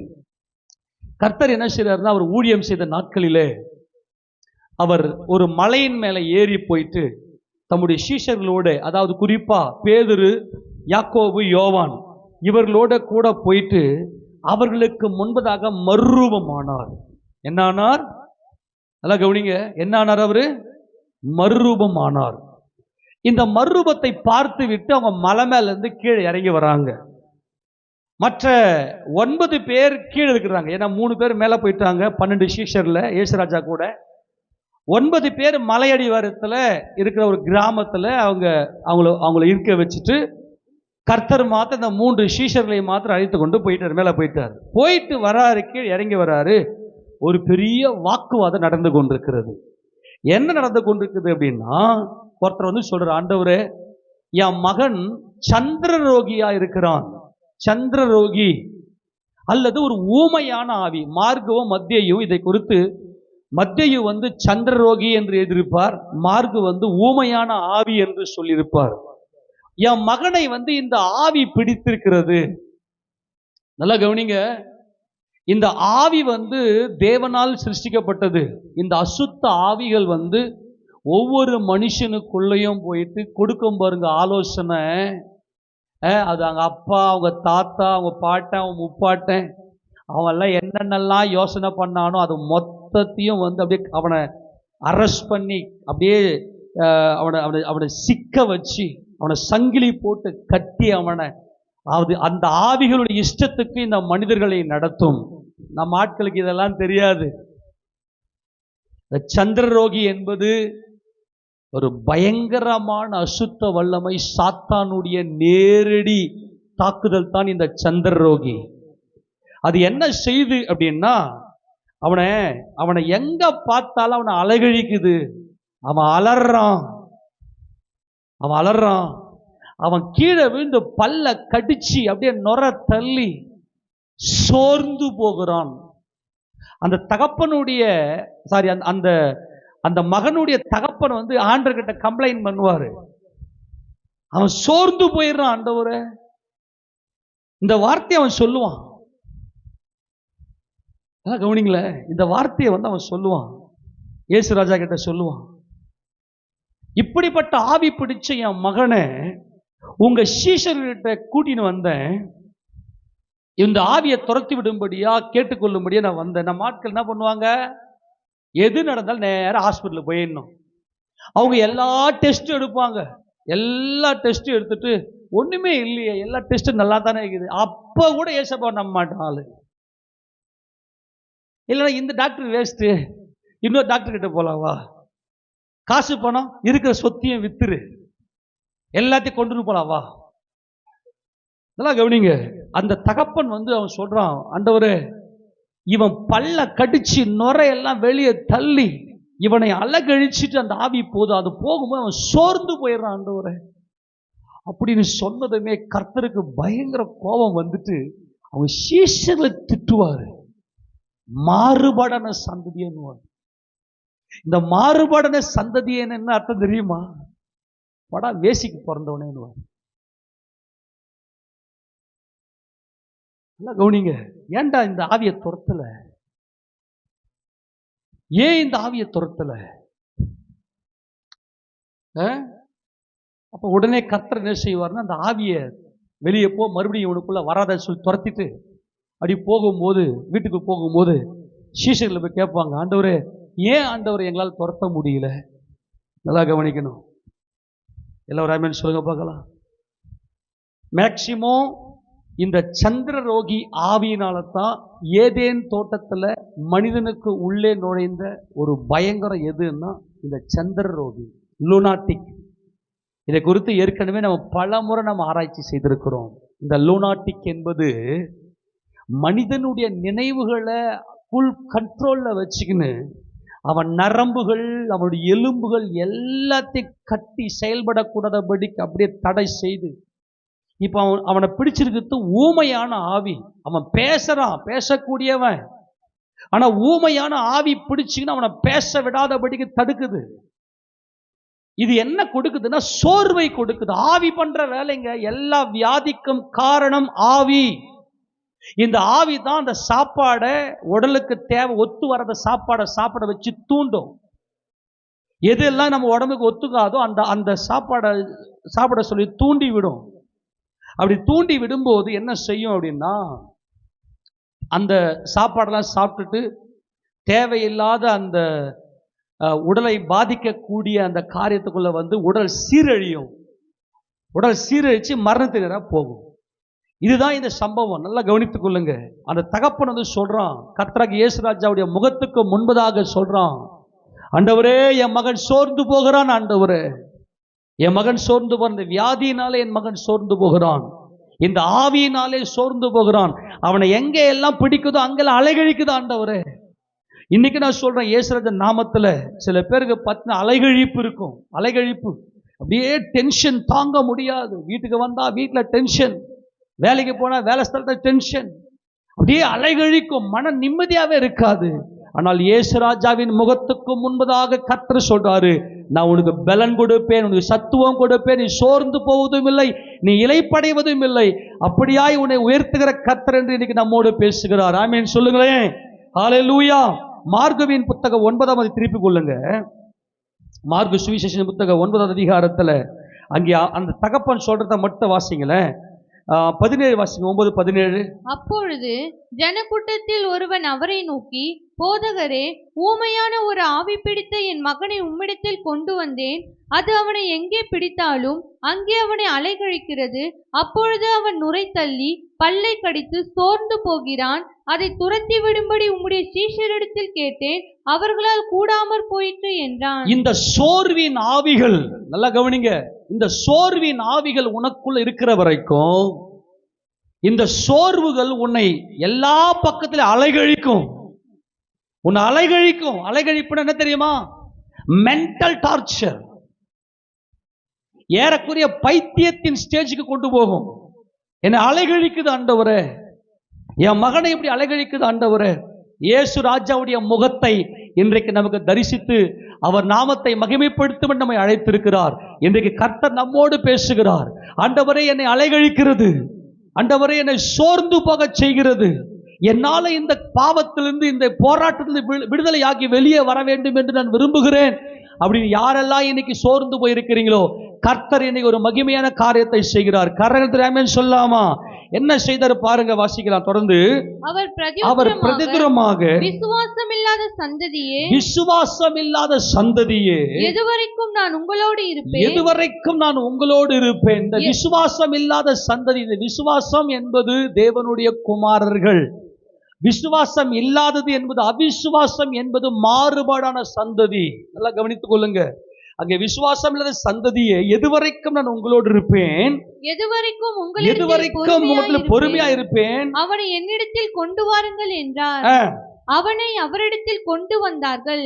அவரை கண்டவுடனே அந்த ஆவி அவனை அலைக்கழித்தது. அவன் தரையிலே விழுந்து நுரை தள்ளி புரண்டான். அவர் அவனுடைய தகப்பனை நோக்கி, இது இவனுக்கு உண்டாகி எவ்வளவு காலமாயிற்று என்று கேட்டார். அதற்கு அவன், சிறுவயது முதற்கொண்டே உண்டாயிருக்கிறது. எப்பத்துல உண்டாயிருக்குதா? எல்லாம் சொல்லுங்க, எப்பத்துல உண்டாயிருக்குதா? நல்லா கவனிங்க. நான் அதுதான் வந்து உங்களுக்கு ஒரு காரியத்துக்கு ஆலோசனை கொடுக்கிறேன். ஒரு பிள்ளைங்க 12 வயசு ஆரம்பிச்சதுமே இந்த ஆவிகள் வந்து கண்ட்ரோலுக்குள்ள கொண்டு வந்துடும் பிள்ளைங்களை. 12 வயசு வந்துச்சுன்னாவே நீங்க நல்லா பாருங்க. இதெல்லாம் ஒவ்வொரு முறையும் சொல்றேன். ஏன் நம்ம வந்து 12 வயசுல ஞானஸ்நானம் கொடுக்கிறோம், ஏன் வந்து நம்ம அந்த 12 வயசு ரொம்ப முக்கியப்படுத்துறோம் அப்படின்னா நல்லா அதை புரிந்து கொள்ள வேண்டும். இந்த சின்ன வயசு எதுனா எப்பப்பா இந்த ஆவி அவனை தாக்க ஆரம்பிக்குது, இந்த சோர்வை அவனுக்கு எப்படி கொடுத்தது, எவ்வளவு காலமா இவனை அலைகழிக்கிறது சொல்லும் போது சின்ன வயசுல இருந்தே இவனுக்கு இது இருக்குது ஆண்டவரே, சிறு வயது முதற்கொண்டே இவனுக்கு இப்படிதான் இருக்குதுன்னு சொல்லி அவன் சொல்லுவதை இங்க பார்க்கிறோம். அன்பானவர்களே, பிள்ளைகளுக்காக ஜெபியுங்கள். நீங்க வந்து இன்னைக்கு பிள்ளைங்களை வந்து உங்களுக்கு தெரியல, உங்களுக்கு உள்ளுக்குள்ள என்ன நடக்குதுன்னு தெரியல. பிள்ளைங்க வந்து எப்படி எல்லாம் போராடுறாங்க, நைட்ல தூக்கம் இல்லாத பிள்ளைகளை எப்படியெல்லாம் இந்த ஆவிகள் அலைகழிக்கிறது, இதெல்லாம் உங்களுக்கு தெரியல. ஒரே ஒரு காரியம், கர்த்தராகிய இயேசு கிறிஸ்துடைய முகத்தை பிள்ளைகளுக்கு காண்பியுங்கள். இயேசு ராஜாவுடைய முகத்தை மட்டும் இவங்க தரிசிக்க ஆரம்பிச்சுட்டாங்கன்னா பிள்ளைகளுடைய வாழ்க்கையில சோர்வே வராது. ஆமென் சொல்லுங்க. விசுவாச ஓட்டத்துல உற்சாகமா இருப்பாங்க. அதுக்கு ஒரே ஒரு வழி, இயேசு ராஜாவுடைய முகத்தை அவர்கள் தரிசிக்க வேண்டும். இயேசு ராஜாவுடைய முகத்தை அவர்கள் நோக்கி பார்க்க வேண்டும். பிள்ளைகள் மேல கவனம் வையுங்கள். சிறு வயது முதற்கொண்டே இந்த ஆவிகள் அலகழிச்சு ஒரு ஸ்டேஜில் வந்த உடனே சோர்வை கொடுக்கும். அது அவ்வளவு சீக்கிரம் வெளிப்படாது. ஆனா இயேசு ராஜா நாமத்துக்கு இவங்க சில பேருடைய கேரக்டரை பார்த்தே இது எவ்வளவு பெரிய தீவிரமா இருக்கும், எப்படிப்பட்ட ஒரு பயங்கரத்துக்குள்ள கொண்டு போக என்பதெல்லாம் நம்ம பார்க்கலாம். அப்போ இந்த சோர்வை கொண்டு வருகிற இந்த பயங்கரத்தை நம்ம கட்டுப்படுத்த வேண்டுமே. ஆனால் அதுக்கு கர்த்தர் ஒரு விடுதலை கொடுப்ப. தொடர்ந்து வாசிங்க பார்க்கலாம். இவனை கொல்லும்படிக்கு அது அநேகந்தரம் தீயிலும் தண்ணீரும் தள்ளிட்டு நீர் ஏதாகிலும் செய்ய கூடுமானால் எங்கள் மேல் மனதிறங்கி எங்களுக்கு உதவி செய்ய வேண்டும் என்றான். இந்த சோர்வினுடைய வெளிப்பாடு என்ன அப்படின்னா, தீயிலும் தண்ணீரிலும் தள்ளுது அப்படின்னு சொன்னா என்ன அர்த்தம்னா அவங்களால வாழவே முடியாது. இப்ப நம்முடைய உடம்புல உஷ்ணமும் இந்த குளிர்ச்சியும் சமநிலை இருக்கணும். இதெல்லாம் நீங்க ஆவிக்குரிய ரீதியில் எடுத்து நீங்க பார்த்தீங்கன்னா நம்மளால வாழவே முடியாத அளவுக்கு சோர்வை இந்த சத்துரு கொண்டு வருவான். ஆனால் கர்த்தருடைய முகத்துக்கும் முன்பதாக இருக்கிற உங்களுக்கு சோர்வு இல்லை. கரகத்தில் சொல்லாமா? சபையில வரக்கூடிய ஒவ்வொருக்கும் அவ்வளவு சீக்கிரம்லாம் ரிலீஃப் ஆகாது. சில காரியங்கள்லாம் பார்த்தீங்கன்னா அவருக்கு நிறைய போராட்டத்துல பிரச்சனையில இருக்கக்கூடிய ஜனங்கள்லாம் சபைக்கு வர்றாங்கன்னா ஆவிதான் மனுஷன். அந்த ஆவிக்குள்ள எப்படிப்பட்ட பொல்லாத ஆவிகள்லாம் செயல்படுதுன்னு யாருக்குமே தெரியாது. அதுக்கு என்ன வழி அப்படின்னா, நல்லா கவனிங்க, இதை நல்லா புரிந்து கொள்ளுங்க. ஏன்னா இங்க பிரதர் ஜெபம் பண்ணுங்க, பாஸ்டருக்காக ஜெபம் பண்ணுங்கன்னு சொல்லிட்டு நீங்க வரீங்க. அப்படி ஜெபம் பண்ணும்போது அந்த ஆவிகள்லாம் ஒன்று ஒன்றா வெளியே ஓட ஆரம்பிக்கும். உங்களுக்கு சோர்வை, உங்களை அலகழித்த, உங்களை சஞ்சலப்படுத்தின ஆவிகள்லாம் வெளியே ஓடும். இயேசு ராஜாவுடைய முகத்துக்கு முன்பதாக நீங்கள் வரும்போது அதுக்கு தான் என்ன காரியம் நடந்தாலும் என்ன பிரச்சனை நடந்தாலும் முதல்ல ஜெபம் பண்ணுங்கன்னு சொல்றது. அப்ப கர்த்தர் என்ன சொல்ற? தொடர்ந்து வாசிங்க. இப்ப இந்த சம்பவத்துல வாசிங்க, ஒரு ரகசியத்தை சொல்றேன், வாசிங்க. இயேசு அவனை நோக்கி, நீ விசுவாசிக்க கூடுமானால் ஆகும், விசுவாசிக்கிறவனுக்கு எல்லாம் கூடும் என்றார். இதுதான் இன்னைக்கு கிடையாது. இயேசு ராஜா கிட்ட வந்துட்டா அப்படியே முழுசா சரண்டர் ஆயிடணும். அப்பா உங்களால மட்டும்தான் முடியும். என்ன சொல்றேன்னா, எல்லா இடத்துல சுத்திட்டு அழைஞ்சிட்டு தானே வர, எல்லாம் அமைதியா இருந்துரு. கர்த்தரால கூடாது எதுவுமே இல்லை. கையை ஊத்துறாமன்னு சொல்லுங்க. ஏசப்பாவில் என்ன முடியாது? என்ன முடியாது? உப்பால எல்லாம் கூடும் ஆண்டவர். விசுவாசிக்கிறவனுக்கு எல்லாம் கூடும். இப்போ ஏசப்பா நாமத்துக்கு மகிமையாக நாங்கள் ஜெபிக்கிறோம். அதுக்கு பாத்திரமா நீங்க இருக்கணுமே, அவரை நம்பணுமே முழுசா. உங்க நம்பிக்கையை வேற எங்கேயுமே வைக்காம என் ராஜா கிட்ட அவர் முகத்தை நோக்கி பாருங்க. மகிமையடைந்த கர்த்தருடைய முகம் இன்றைக்கு உங்களுக்கு தரிசனமாக இருக்கிறது. அதுதான் ஜீவன். இந்த ஜீவன் என்றென்றைக்கு உங்களுக்குள்ள இருக்கும். அது உங்களை விட்டு நீங்க, அது உங்களுக்கு சோர்வே வராதுங்க. ஒருவேளை எந்தெந்த இடத்துல சோர்வா இருக்கிறியோ அந்த இடத்துல கர்த்தரை உயர்த்துவதற்காகத்தான் இன்னைக்கு கர்த்தர் பேசிக் கொண்டிருக்கிறார். உன் வாழ்க்கையை நீ சோர்வையே பார்க்க மாட்டேன், மன உற்சாகம் எழுந்து ஓடுவ. வாலிபெல்லாம் கூட இடறி விழுவான், ஆனா உனக்கு எந்த ஒரு இடலும் வராது. அதான் சொல்லிட்டேன், நித்திய பைக். என்ன பைக்கு? கற்பனை பண்ணிக்கங்க. அந்த மாதிரி ஒரு பைக், ஒரு காரு கட்சி எப்படி இருக்கும்? ரிப்பேரே ஆகாது, பெட்ரோலே தீராது. அதுதான் இனிமே உங்க வாழ்க்கை. ஆமென் சொல்லாமா? ஏன்னா இயேசு ராஜா கிட்ட வந்துட்டேன், உனக்கு சோர்வே கிடையாது. அவர் மகிமையின் கர்த்தர், அவர் இரக்கமுள்ளவர். ஆனால் ஆண்டவருக்கு அவன் கொடுக்கிற பதில் என்ன தெரியுமா? இயேசு ராஜா கிட்டயே போய் நின்னா கூட நீ விசுவாசிக்கிறியா? இங்க இங்க போலாம், அங்க போலாம், இதை செய்யலாம், அதை செய்யலாம், அதெல்லாம் வேணாங்க. அவரை முழுசா நம்புங்க, விசுவாசிங்க. கர்த்தர் கொடுக்கிற கட்டளையே அதுதான். விசுவாசிக்கிறவனுக்கு எல்லாம் கூடும். உடனே பிள்ளையின் தகப்பன் விசுவாசிக்கிறேன் ஆண்டவரே, என் அவிசுவாசம் நீங்கும்படி உதவி செய்யும் என்று கண்ணீரோடு சத்தமிட்டு சொன்னான். எப்படி கேட்டா? இங்க எல்லாம் கண்ணீர்லாம் வடிக்க மாட்டீங்க. என்ன பண்ணணுமா? இவங்க வந்தாங்கன்னா தலைமையில கையை வச்சாங்கன்னா உடனே ஒரு ஜி பூம்பா நந்தணும். இன்னைக்கு ஜனங்களுடைய மனநிலை வேற மாதிரி இருக்கு. இன்னைக்கு அவன் பாருங்க கண்ணீரோட கெஞ்சுறான், உறவுகளுக்காக கண்ணீர் வடிங்க. ஐயோ என் பிள்ளை அலைகழிக்கப்படுது. இப்போ சில பிள்ளைகளை பார்த்தீங்கன்னா வீட்லயே தங்க மாட்டாங்க. அவங்களால பார்த்தீங்கன்னா ஒரு அம்மா அப்பா கூட உட்காந்து நல்ல நல்ல வார்த்தை பேச மாட்டாங்க. காரணம் என்னன்னா அவங்களுக்கு ஒரு அலைகழிப்பு இருக்கும். அவனிங்க குடும்பத்தில் வந்து அந்த பிள்ளைங்க ஒட்டே ஒட்டாது. ஏய் என்னை பெத்துட்டல்ல சோறா போடு, என்னை பெத்துட்டல்ல காசை கொடு, என்னை பெத்துட்டல்ல, ஐயோ அந்த வார்த்தை மட்டும் உங்க பிள்ளைங்க வாயில வந்துருச்சுன்னா அலைகழிப்பினுடைய உச்சம், தேவ கோபம் அந்த பிள்ளை மேல பூரணமாய் வரும். நல்லா கவனிங்க, இந்த வார்த்தையை மட்டும் அந்த பிள்ளை வாயில வராதபடிக்கு நீங்க பாதுகாத்துக் கொள்ளுங்க பிள்ளைங்களை. நான் பெத்தல்ல செய்யி, ஐயோ அந்த வார்த்தையை மட்டும் நான் அன்பாய் சொல்லுகிறேன். பிள்ளைய வளர்க்குற தாய் தகப்பன்மாருக்கு அந்த வார்த்தை அந்த பிள்ளை வாயில வந்துருச்சு அப்படின்னா ஓடி போய் கண்ணீர் வடிங்க. அப்பா மன்னிங்க, என் பிள்ளைய மன்னிச்சிருங்க ஆண்டவரே அப்படின்னு மட்டும் கதறிடுங்க ஆண்டவர்கிட்ட. அந்த வார்த்தையை மட்டும். இன்னைக்கு நிறைய பிள்ளைங்க என்ன தெரியுமா, தங்களுடைய சுகபோகமான இச்சையின் வாழ்க்கைக்காக பெற்றோரை கொள்ளையடிக்கிற பொல்லாத சந்ததி இந்த நாட்கள் இருக்குது. நீதிமொழிகள் புத்தகத்துல பெற்றோரை கொள்ளையடிக்கிற சந்ததியை நான் பார்க்கிறேன் என்று வேதம் சொல்லுகிறது. அப்படிப்பட்டதான பொல்லாத சந்ததி தான் இன்னைக்கு இருக்குது. அதுல அந்த பிள்ளைங்க இந்த வார்த்தையை மட்டும் கேட்காதபடிக்கு ஜாக்கிரதையா பாதுகாத்துக்கொள்ள. அப்படி கேட்டாங்கன்னா உடனே போய் உட்கார்ந்து உபவாசம் பண்ணி அழுங்க அந்த பிள்ளைகளுக்காக. இந்த தகப்பன் ஒரு நல்ல தகப்பன், தாம் பிள்ளைக்காக கண்ணீரோடு நிற்கிறான். ஏன் அப்படின்னா ஒவ்வொரு பிள்ளைகளுக்குள்ளேயும் ஏகப்பட்ட ஆவிகள் உள்ள இருக்கும். அந்த ஆவிகள் என்ன செய்யும்னா அவங்க தாத்தா அவங்க அப்பா அவங்களுடைய சிந்தனையின்படி போக சொல்லி தூண்டுதல் பண்ணும். அது நீ என்னதான் கண்ட்ரோல் பண்ணி வச்சாலும் கண்ட்ரோல் ஆகாது. கண்ணீர்ல மட்டும்தான் யாக்கோபு தன்னுடைய சந்ததியை தேவ சந்ததியாக ஒப்பு கொடுத்தார். நீ நினைக்கிறீங்க இன்னைக்கு சர்ச்சுக்கு போயிட்டா நல்லாயிடும், மற்றதெல்லாம் பேய் பிசாசெல்லாம் ஓடி, பேய் பிசாசெல்லாம் உட்காந்துன்னு ஒரு மாதிரி அலைகழிக்கத்தெல்லாம் ஓடி போயிடும். ஆனா இந்த சந்திர ரோகி என்பது ஒவ்வொரு ஆவி ஒவ்வொரு மனுஷனுக்குள்ள இருக்கக்கூடிய ஒன்று. ஒவ்வொரு மனுஷனுக்குள்ளேயும் இந்த சந்திர ரோகி, லூனாட்டிக், இந்த அந்த வார்த்தையை மட்டும் நீங்க வாசிக்கணும். அந்த வாசத்தின் படி நீங்க வரலான்னு. அது சந்திர ரோகி என்பது அந்த வார்த்தையை பாருங்க. மத்தேயு சுவிசேஷ புத்தகம் 17ஆம் அதிகாரத்துல, மத்தேயு சுவிசேஷ புத்தகம் 17ஆம் அதிகாரம் 15ஆம் வசனத்தை வாசிங்க பார்க்கலாம்.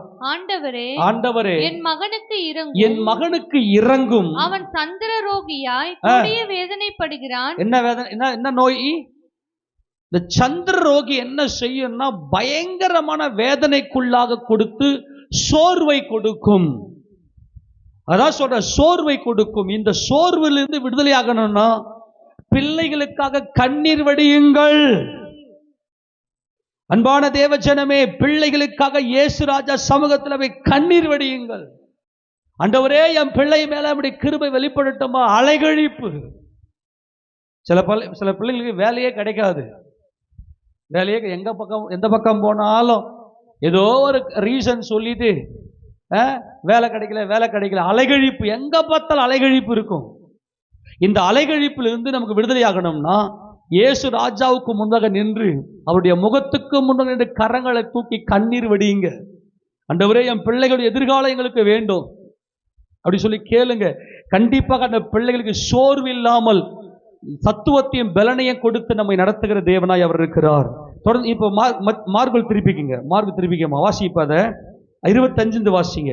அப்பொழுது ஜனங்கள் கூட்டமாய் ஓடி வருகிறதை இயேசு கண்டு அந்த அசுத்த ஆவியை நோக்கி, ஊமையும் செவிடுமான ஆவியே, இவனை விட்டு புறப்பட்டு போ, இனி இவனுக்குள் போகாதே என்று நான் உனக்கு கட்டளையிடுகிறேன் என்று அதை அதட்டினார். இந்த ஆவிதான் ஏதேனுடைய ஆதி பாவத்தின் ஆவி.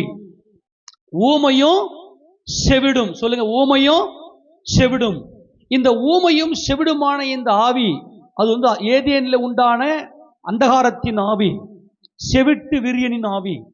இந்த செவிட்டு விரியனின் ஆவி உள்ள இருக்கிற வரைக்கும் எவ்வளவு தான் தேவனுடைய வசனத்தை சொன்னாலும் அது மனசுல போய் நிற்காது. இதை கடிந்து கொள்ளுங்க. சர்ச்சுக்கு வருவோம், வசனத்தெல்லாம் கேட்போம், பிரசங்கத்தை வந்து உட்காந்து மணிக்கணக்காக கேட்போம். ஆனா கேட்ட வசனம் ஒண்ணு கூட மனதில் போய் நிற்காது. அதுக்கு என்ன காரணம்னா அது செவிட்டு விரியனின் ஆவி. சங்கீதத்தில் வாசிக்கிறீங்க இல்லையா, செவிட்டு விரியனின் ஆவி. சில பேருக்கு வந்து ஆமா கேட்டோம் வசனம், அது எப்பயோ கேட்டோம், ஆனா அது பிராக்டிக்கல்ல வரமாட்டேங்குதெல்லாம் போட்டு சொதப்பிக்கின்னு உட்காந்துருப்பாங்க. அதுக்கு காரணம் இந்த சந்திர ரோகியினுடைய தாக்கம் உள்ள இருக்கும். ஆனால் நமது கர்த்தருடைய முகத்தை நாம் நோக்கி பார்க்கிற நமக்கு எந்த இடத்திலுமே சோர்வு இல்லை. ஆமென் சொல்லுங்க. அல்லேலூயா. இப்ப கர்த்தர் சொல்றார், தொடர்ந்து வாசிங்க. அப்போது அவனை சத்தமிட்டு அவனை மிகவும் அலைகழித்து விட்டு புறப்பட்டு போயிற்று. அவன் செத்து போனான் என்று அநேகர் சொல்லத்தக்கதாக செத்தவன் போல் கிடந்தான். இயேசு அவன் கையை பிடித்து அவனை தூக்கினார். உடனே அவன் எழுந்திருந்தான். வீட்டில் அவர் பிரவேசித்த பொழுது அவருடைய சீஷர்கள் அதை துரத்திவிட எங்களால் ஏன் கூடாமற் போயிற்று என்று அவரிடத்தில் தனித்து கேட்டார்கள். தனியா போயிட்டு, ஏன்னா சீஷர்களை திட்டினார் இல்லையா ஆண்டவர், விசுவாசம் இல்லாத சந்ததியே என்பது அது ஒரு பயங்கரமான மாறுபாடு உள்ளவர்கள் என்பதை குறித்த ஒரு வார்த்தை அது. ஏன்னா விசுவாசம் என்பது தேவனுடைய பிள்ளைகள். அப்ப சீஷர்களுக்குள்ள அந்த மற்ற 9 பேரும் போயிட்டு கேட்கறாங்க, ஆண்டவரே ஏன் எங்களால் இந்த இந்த இந்த ஆவியை ஏன் துரத்தி விட முடியல ஆண்டவரே அப்படின்னு கேட்டதும் இந்த ஒரு காரணத்தை மட்டும் புரிந்து கொள்ளுங்க. இதை சொல்லி நம்ம முடிக்க போகிறோம். வாசிக்க பார்க்கலாம். இப்ப அதற்கு அவர் இவ்வகை பிசாசு தவறுங்க. இந்த இவ்வகை அப்படின்னு சொல்றது யாருக்குமே தெரியாது. கேட்டகரியை பிரிக்கிறாரு. இது உங்களுக்கு தெரியாது. பயங்கரமான ஆவிகள்ல பல விதங்கள் உண்டு. அதுதான் என்ன பண்ண, சோர்வை கொடுக்கும். இயேசு ராஜாவால மட்டும்தான் இந்த சோர்விலிருந்து விடுதலை கொடுக்க முடியும். ஆமென் சொல்லுங்களேன். அங்கே கர்த்தர் சொல்றாரு பாருங்க, இவ்வகை பிசாசு ஜபத்தினாலும் உபவாசத்தினாலுமே அன்றி மற்ற எவ்விதத்திலும் புறப்பட்டு போகாது. இந்த ஆவி எல்லாம் அவ்வளவு சீக்கிரம் போயிடுமா?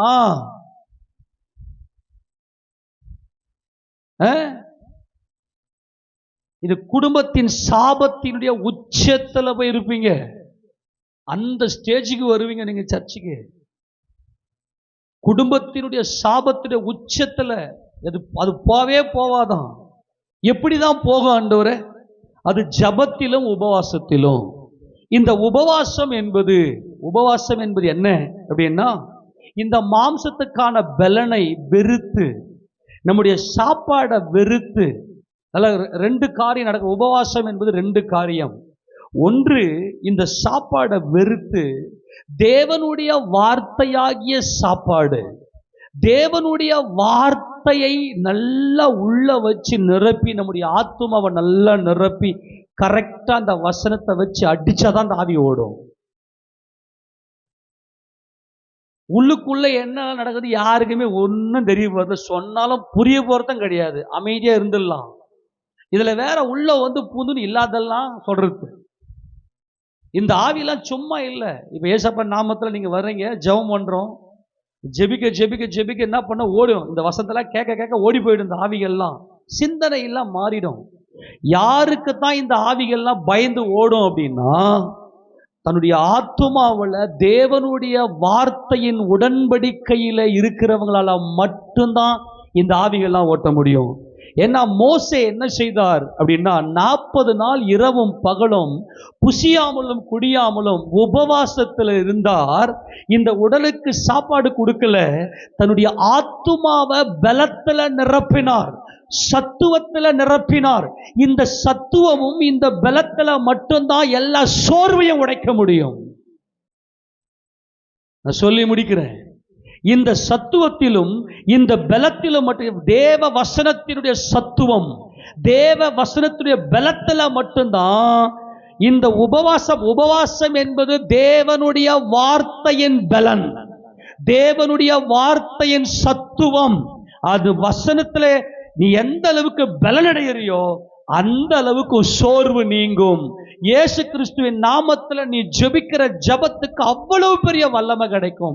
அந்த வசனத்தை வாசிங்க. உபாகமத்தின் புத்தகத்துல அங்கே மோசே சொல்லுவாரு, நான் 40 நாள் இரவும் பகலும் புசியாமல் இருந்தேன்.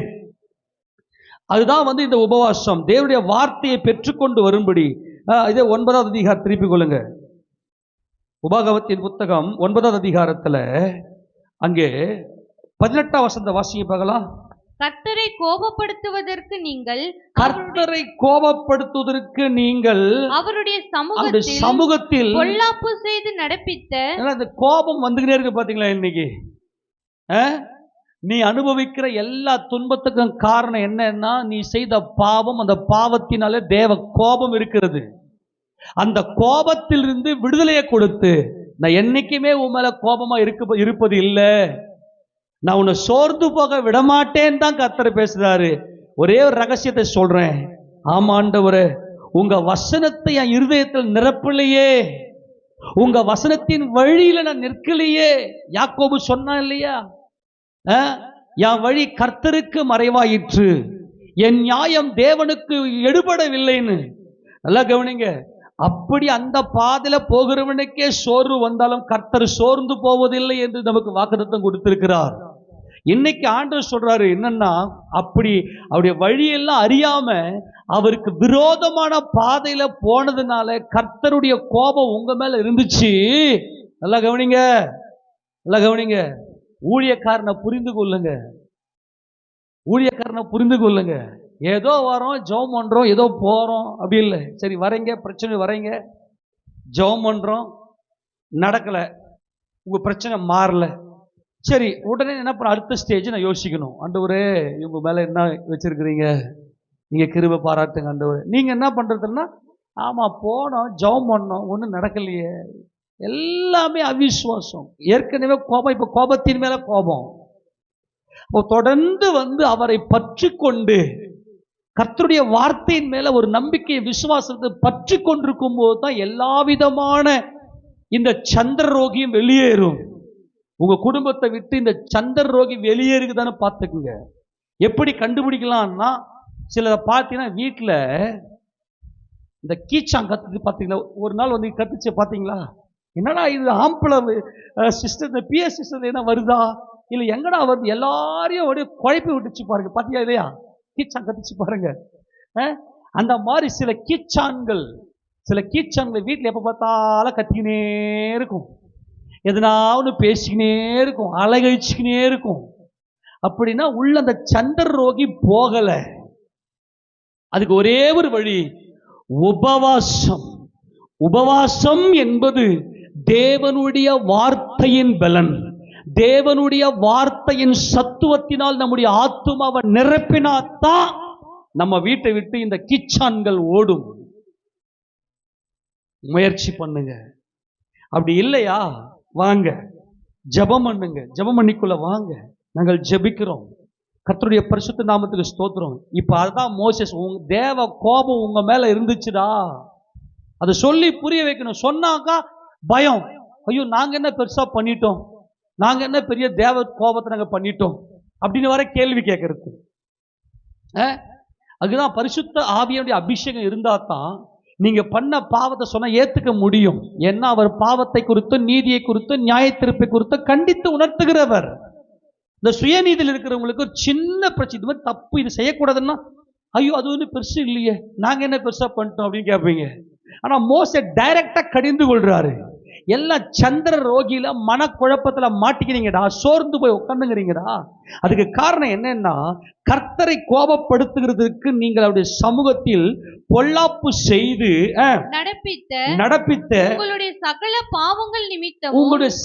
பாவங்களின் நிமித்தமும் நான் கர்த்தருக்கு முன்பாக முன்போல இரவும் பகலும் 40 நாள் விழுந்து கிடந்தேன்.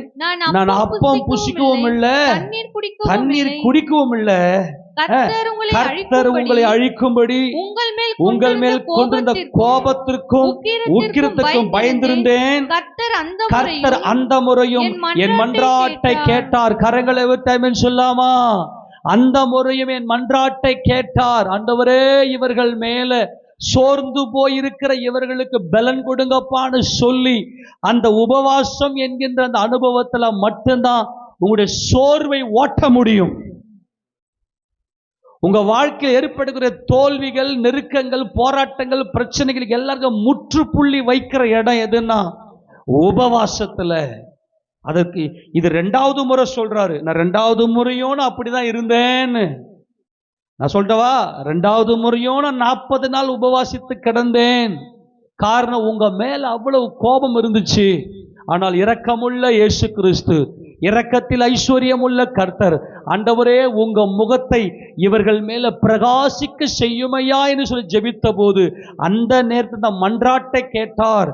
நீங்க சபைக்குள்ள இருக்கிற வரைக்கும் உங்களுக்கு ஒரு பலன் இருக்கு. எல்லா கையை ஊத்துறாமன்னு சொல்லாமா? நீங்க சபைக்குள்ள இருக்கிற ஒரு சத்துவம் இருக்கிறது. சபையினுடைய உபதேசத்தின் மேல ஒரு தாகம் இருக்க வேண்டும். அதற்கு முன்பதாக மோசே என்ன செய்தார்? வாசிங்க பார்க்கலாம். இதே 9ஆம் அதிகாரத்துல 9ஆம் வசனத்தை வாசிங்க. வாசி 9:9. கர்த்தர் உங்களோட பண்ணின உடன்படிக்கை பலகைகள். இந்த உடன்படிக்கை தான் உபவாசம். எத்தனை பேருக்கு ஆதியாகமத்திலிருந்து வெளிப்படுத்தின விசேஷம் வரைக்கும் இருக்கிற சம்பவங்கள் எல்லாம் அப்படியே நினைவில் இருக்கு? இதுதான் கோபம். அவருடைய வழியை தெரியணும். உனக்கு பைபிள் இருக்கணும், பைபிள் உன் இருதயத்தில் இருக்கணும். அதுதான் உடன்படிக்கை. சரி, உங்களுக்கு தான் தெரியல. சரி ஆண்டவரே, நீங்க கொடுத்துருக்கிற ஆத்மா, ஏன்னா கர்த்தர் உங்களை நேசிக்கிறார், தேவன் தெரிந்து கொண்டிருக்கிறார். இந்த உடன்படிக்கை இல்லாமல் இருக்கிறதே, அதுதான் தேவ கோபம். ஆனா கர்த்தர் சொல்றாரு, நீ சோர்ந்து போய் இருக்கிறது என்னால பார்க்க முடியல, நான் என் முகத்தை உனக்கு காண்பிக்கிறேன். அந்த முகத்தை காண்பிப்பது என்பது தான் அவருடைய முகமுகம் என்பது தான் உடன்படிக்கை. அதுதான் கிறிஸ்துவனுடைய மகிமையின் முகம். அது நம்முடைய ஆத்துமாவில் இருக்க வேண்டும். கர்த்தர் உங்களோட பண்ணின உடன்படிக்கை பலகைகளாகிய கற்பலகைகளை பெற்றுக்கொள்ளும்படி நான் மலையில் ஏறின போது 40 நாள் இரவும் பகலும் மலையில் தங்கி அப்பம் புசியாமலும் தண்ணீர் குடியாமலும் இருந்தேன். உபவாசனா என்னங்க? நம்ம ஆட்கள் சில பேர் என்ன பண்ண, நான் உபவாசம் பண்றேன்னு சொல்லிட்டு வேலைக்கு போயிருக்கிறது. நம்ம கடந்த வாரத்தில் நான் ஒரு டெய்லர் கிட்ட போயிருந்தேன். அவர் சர்ச்சுக்கு போகிற கிறிஸ்டின். அவர் எங்கிட்ட கேட்டார், உபவாசம்லாம் எடுக்கணும், நாங்களாம் உபவாசம் பண்ணி தான் இருக்கிறோம் அப்படின்னு. என்ன எப்படிங்க பண்ணுறீங்க? அவரே சொன்னார், நாங்கள் வயிற்ற காலியாக போட்டு வேலை செய்வோம், எங்களுக்கு வேறு வழி இல்லை. அப்படிலாம் நைட்டில் போயிட்டு நாங்கள் உபவாசம் இருப்போம். தவிர தயவுசெய்து புரிந்து கொள்ளுங்க, உபவாசம் அப்படின்னா வயிறு பட்னியா பொறுத்து அல்ல, அது ஒரு பார்ட் மட்டும்தான். வயிறு பட்னியா நம்ம ஆட்கள் என்ன பண்ணோம்னா, இப்ப உதாரணத்துக்கு சில பேர் என்ன பண்ணோம்னா விரதம் இருப்பாங்க. இந்த விக்கிரக ஆராதனைக்குள்ள இந்த அசுத்த ஆவிகள் என்ன செய்யும்னா, இந்த விரதம் இருக்கிறேன்னு சொல்லிட்டு என்ன பண்ண, அவங்களை கண்ட்ரோலுக்குள்ள உடம்ப அப்படியே சீரழிக்கும். நிறைய பேர் இருக்கலாம் இல்லையா? அந்த மாதிரி இப்ப என்கிட்ட கேட்டாரு, போன வாரம் தான் கேட்டாரு என்கிட்ட, அப்போ உபவாசம் என்ன, நீ என்ன விரதமா இருக்கிறேன்னு கேட்டேன். நான் என்ன விரதமா இருக்கிற? உபவாசம்னா என்னன்னா, அவரோடு கூட வாசம், கர்த்தரோடு கூட வாசம் பண்ணுவது. வாசம் பண்ணுவதுன்னா வாழ்வு. எது வாழ்வு அப்படின்னா, கர்த்தராகி இயேசு ராஜாவுடைய வார்த்தையினால் என் ஆத்துமாவை நிரப்பணும். பிசாசு என்ன செய்வான்னா, விரதம் சொல்லிட்டு என்ன பண்ணுவான்னா, நம்ம ஆட்களை சீரழிச்சிடுவான். அதே மாதிரி தான் என்ன பண்ணுவான்னா, இன்னைக்கும் நம்ம ஆட்கள் அதே எண்ணத்தோடு சர்ச்சுக்குள்ள வராங்களா, சாப்பிடாம இருந்தா எல்லாமே சரியா போயிடும் சொல்லிட்டு என்ன பண்றதுன்னா, உட்காந்து வேலைக்கு போயிருது. அது அல்ல உபவாசம். கர்த்தருடைய வார்த்தையினால் உன் ஆத்துமாவை நிரப்புவது. அந்த பலத்துல, அந்த சத்துவத்துல அவருடைய மலர்ந்த முகம் உனக்கு எல்லா காரியத்திலும் ஒரு பெரிய வளர்ச்சியை, ஒரு பெருக்கத்தை கொடுத்து விடுவார். அதான் இங்க மோசே சொல்றாரு, அவ்வளவு பெரிய அந்த உபவாசத்துல மட்டும்தான் இந்த சந்திர ரோகியெல்லாம் மாற்ற முடியும். சில பேரை பார்த்தீங்கன்னா, இன்னைக்கு சர்ச்சில் இருப்பாங்க, ஒரு 10 வருஷம் விசுவாசி, 15 வருஷம் விசுவாசி இருப்பாங்க. ஆனால் இந்த சந்திர ரோகியினுடைய தாக்கம் அவர்களுக்குள் இருந்துகிட்டே, இன்னமும் அலைகழிப்பு இருக்கும். சில பேருக்கு நிம்மதியே இருக்காது. எதுக்கெல்லாம் டென்ஷன், எதுக்கெல்லாம் கோவப்படுறது, அவங்களுக்கு நிதானமே இருக்காது.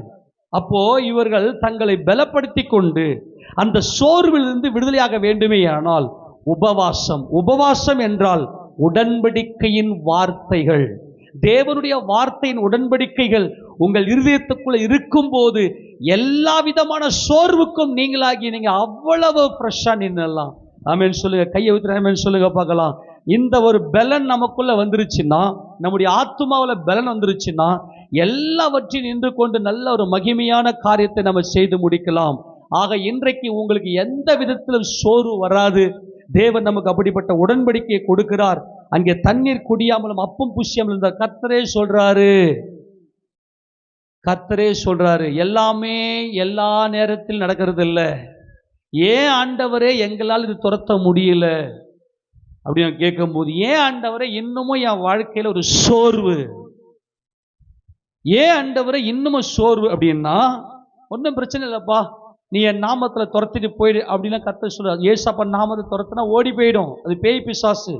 ஆனா சந்திரரோகி என்கின்ற அலைகழிப்பு உன்னை விட்டு வெளியே போகணும்னா, கர்த்தருடைய சமூகத்தில் உங்களுக்கு இது வேணும்னா நிறைய பைபிள் ஸ்டடிக்கு வாங்க, பைபிள் நிறைய கேளுங்க, உட்கார்ந்து உபவாசம் பண்ணி கர்த்தருடைய வார்த்தையை உங்க ஆத்துமாவில் ஃபில் பண்ணுங்க, உங்க ஆத்துமாவில் நிரப்புங்க, கர்த்தருடைய வார்த்தையை நல்லா நிரப்புங்க. புரியுதா இல்லையா? சில பேர் என்ன பண்ணுவாங்க, நான் ஃபாஸ்டிங் இருக்க போறேன், ஒரு நாள் ஃபாஸ்டிங் இருக்க போறேன், 3 நாள் ஃபாஸ்டிங் இருக்க போறேன் அப்படின்னு சொல்லிட்டு எல்லா வேலையும் செய்து கொண்டு தங்களையும் கெடுத்துக்கொண்டு பலனும் அடையாம ஒரு மாதிரி பண்ணுவாங்க. உங்களுக்கு அன்பாய் சொல்றேன், ஒரு 2 மணி நேரம் உட்கார்ந்து உன்னால கர்த்தரோடு உடன்படிக்கை செய்ய முடியுமா? ஒரு 2 மணி நேரம், இல்ல வாரத்துல ஒரு 2 மணி நேரமாவது மேக்சிமம், அதாவது மினிமமே பார்த்தோன்னா ஒரு வேலை. இப்போ வழக்கமா 8:30 மணிக்கு நீங்க சாப்பிடுவீங்கன்னா, உபவாசம் பண்ணும்போது ஒரு 12 மணிக்கு நீங்க சாப்பாடு சாப்பிட்றீங்க அப்படின்னாக்கா, அந்த ஒரு வேளை உட்கார்ந்து கர்த்தருடைய வார்த்தையோடு உடன்படிக்கை செய்வீங்க பாருங்க. எத்தனை பேர் சொல்றது புரியுது? ஆமென் சொல்லாமா? ஆண்டவரே, இன்னும் ஏன் எனக்குள்ள அலைகழிப்பு இருக்குது அப்படின்னா, கர்த்தரே சொல்றாரு, என்னோடு வந்து நீ உடன்படிக்கை செய், என்னுடைய முகமுகமாய் நோக்கி பார்த்து என்னோடு நீ உடன்படிக்கை செய். அப்ப அந்த உபவாசத்துல கர்த்தருடைய வார்த்தை உடன்படிக்கையில எல்லா சோர்வுகளும் நீங்கி கர்த்தர் சத்துவத்தை பெருக பண்ணுகிறார். எல்லாமே பெருகிதான் கர்த்தர் வைப்பார். அல்லேலூயா சொல்லாமா? ரகசியம் புரிஞ்சு போச்சா? கர்த்தர் இன்றைக்கு அதே மாதிரி உடன்படிக்கையின் மூலமாய் நம்மை ஆசீர்வதித்து நமக்கு பெருகச் செய்த நாமத்தை மகிமைப்படுத்திக் கொள்வராக. நம்ம முழங்கால் இருக்கலாம். எல்லாரும் கண்களை மூடி ஒப்பு கொடுத்து தேவ சமூக